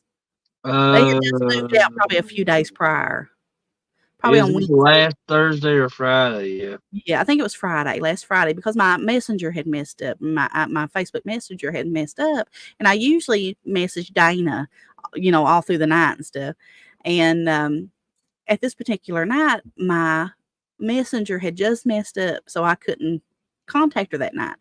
And me and Chris were getting ready to leave, and I said, I'm gonna go ahead and go start up the car, Chris. So it's 12:30 at night, and I walk out, and I'm used to seeing people, in the parking lot next door and stuff. But like I said, they had just moved out a couple days prior, and so it was darkness. It was, you have the street lamps and stuff, but I'm not thinking nothing of it. And I unlock the car, and I'm walking over there when I start hearing from across the river over in that wooded area a woman's voice. And the only way that I can describe it, and Chris can collaborate, was like that of a 1920s, 1930s song. Like whenever somebody's like singing like Jeepers Creepers, That was my thought Jeepers too. Yeah. Creepers, something like that. They wasn't singing that, but it was like that, and that's the way It it was in sounded. that style. It's from that time period. Yeah. There was no music. You could tell it wasn't coming from a radio. This was like an echoing voice. And it was strange, and it moved. It was moving like in intervals like this. And I just froze, and I was like, what excuse my language, but what in the hell? I'm like, what is this? And all of a sudden I hear Chris coming out the door. So I run like on my tiptoes, and I'm going like this. I'm going, shh. And I said, Chris, I said, walk over to the car and be quiet. I said, I hear something across the river. And Chris walked over there, and he stopped, and he could hear it plain as day. It was really eerie. and that sound, that voice was just real loud. And I said, "Do you hear it?" He said, "Yeah, I do."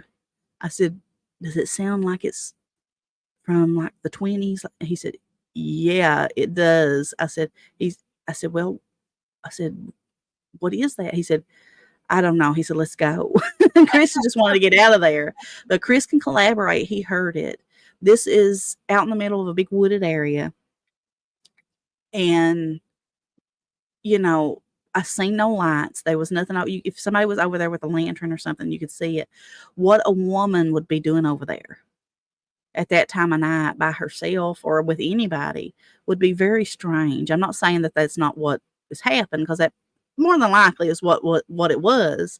And they enjoy the 1920s or something like that, but it was the strangest, eeriest thing that I had experienced in present time. But Chris, he can collaborate. It was really weird, wasn't it? Yeah, it was. It was very eerie because, like Ken said, that's an area like we have after the flood happened here in Eastern Kentucky. A lot of people lost their homes and stuff, Hmm. and and there was a lot of people, and to this day they still are because they've just not found any kind of better situation for themselves. But some people were forced to basically Yeah. just like camp out Yeah. in wilderness stuff. And Yeah. shortly after that flooding, that there was over there in those woods area that Candace is talking about. Yeah. We would see people set up tents and stuff, and you can see little lanterns and stuff. But we've Yeah. not seen that in a while. No. And And it's a very dangerous area yeah, over there it too, is. It's because a very coyotes are terrible over there. That's what I was Um, getting at. Like that's a very dangerous area, and especially yeah, for a woman to be in that area. I'm not saying that a woman can't, defend herself or anything, but just like Kenneth said, there are like coyotes and stuff in that area, and regardless of your gender, that's a dangerous place to be. and And where this but voice was coming from was right at the edge of that wooded area, and we could not see but anything. yeah, I mean, and you it was would think if even if a woman was over there, you think the smart thing to do was to have some type of light because it is complete Yeah. dark darkness. Yeah, it was over really there. strange. It And was weird. and then you hear a woman's voice and it's like singing like this old timey song. Yeah. And just like it's not anything that we recognized either. No. It was like, But like Betty Boop or something when she's singing, she's got that little like like like break in her voice. That's what it sounded like. It sounded yeah, like something like and Betty Boop or something over there. so Not in when her high pitched voice, but it was clearly a woman's voice. So when you And it hear was something like really strange. that, it's like, It that's was kind of freaky. creepy, and Yeah. that's why I told him, let's get out of here. And I was So, dying because I was wanting to message Dana. Like, Dana, guess what just happened? I couldn't tell her until like the next day or the day after, whenever my messenger finally got fixed. And I was dying to tell her. But yeah, then some more weird stuff happened. And Candace was like, wow, Dana was like, you've had a active week, Candace. I said, I don't know what's going on, but I want it to stop. I don't want to deal with it Maybe anymore. the entities are coming out in full force because they know we're going to do that Friday Foolish Yeah, episode. that's something. It was weird. I was like, well, oh my god. and I did think about that story earlier, but I didn't tell it because I figured that was one that you was wanting to tell, Candace. So Now, in hindsight, I truly believe that somebody was over there and they were pranking us. I don't That's know.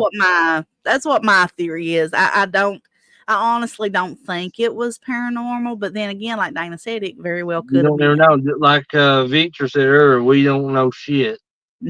Yeah, that's true. That's true. But yeah, I figured that I'd tell that while Chris was on here. But Uh, um, TJ says I was going to watch the first Omen tonight, but after these stories, I don't know if it's a good idea. yeah, I agree with DJ. Well, I I think would. I'm going to watch Fulci's Cat in the Brain tonight. I've So not seen that one. But Dana, I'm gonna go ahead and hop off here. I'm looking forward to Friday. If anybody wants to join us and tell some stories too, I'm sure Dana don't mind. Um, No, I I think do we not. both are really looking forward to telling some of these stories, and um, we got some good ones. I know Dana does. I like I said, she's freaked me out with some of these stuff that Well, she's I told me. think me and Candace freaked each other out the other night, talking back and forth So because we talk really late at night up into the early morning yeah, hours. So that's like the midnight hour and all that yeah, stuff. That's the when witching hour. the witching hour is.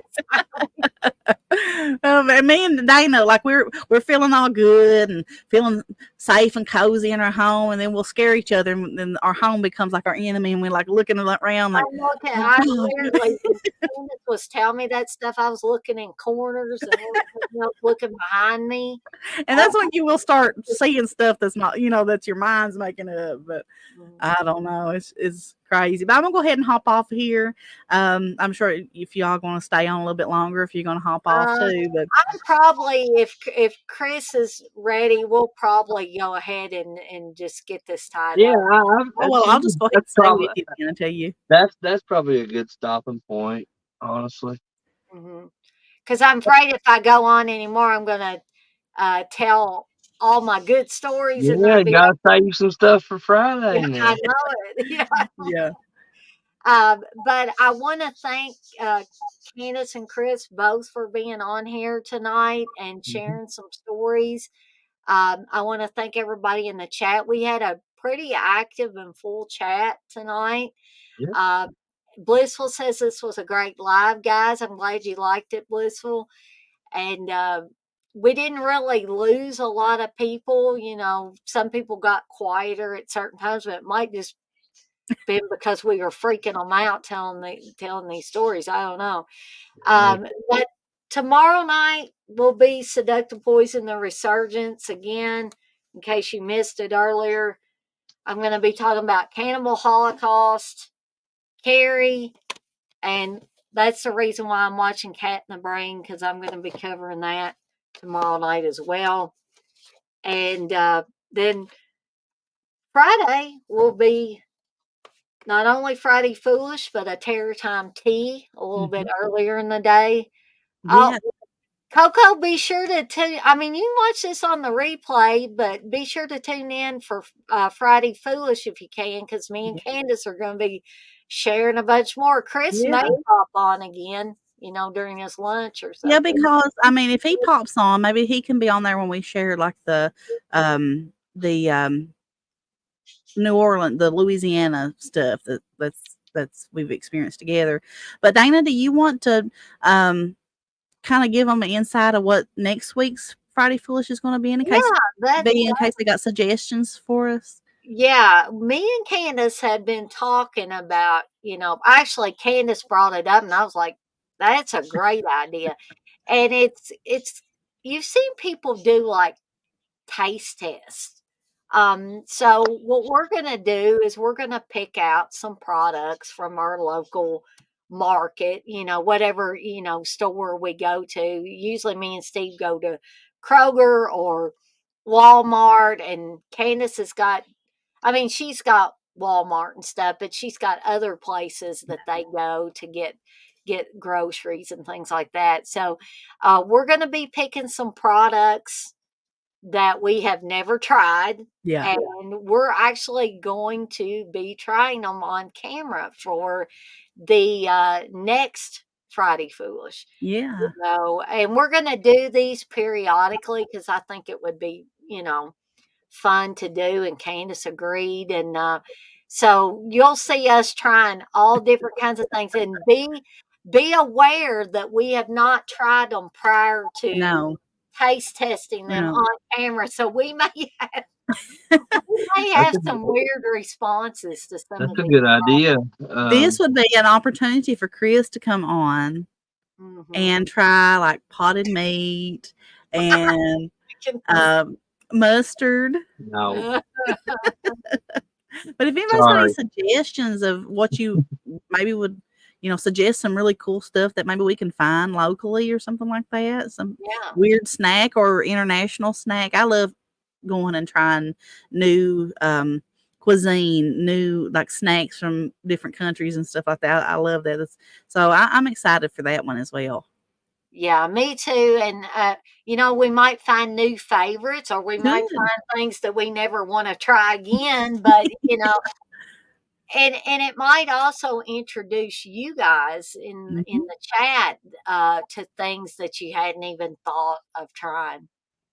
TJ says Dana and Candace having a mukbang. He says,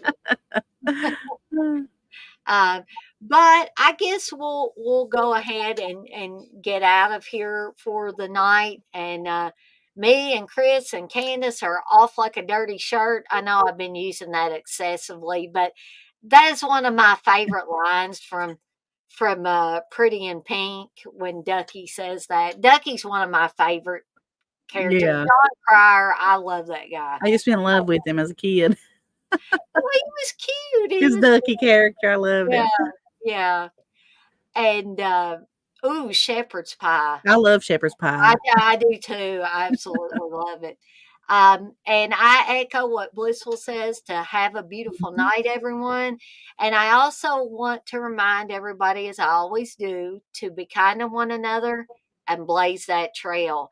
You guys have a fantastic night. Let's make the rest of this week wonderful as well and into the weekend. I'm going to be celebrating with my parents this weekend for their 50th wedding anniversary. So I'm going to have a good time. I'm going to get to see my brother and sister in law and my nephews in addition to that. So, yes, Coco, everybody have a great Thursday. And we're out of here, folks. We'll see everybody next time.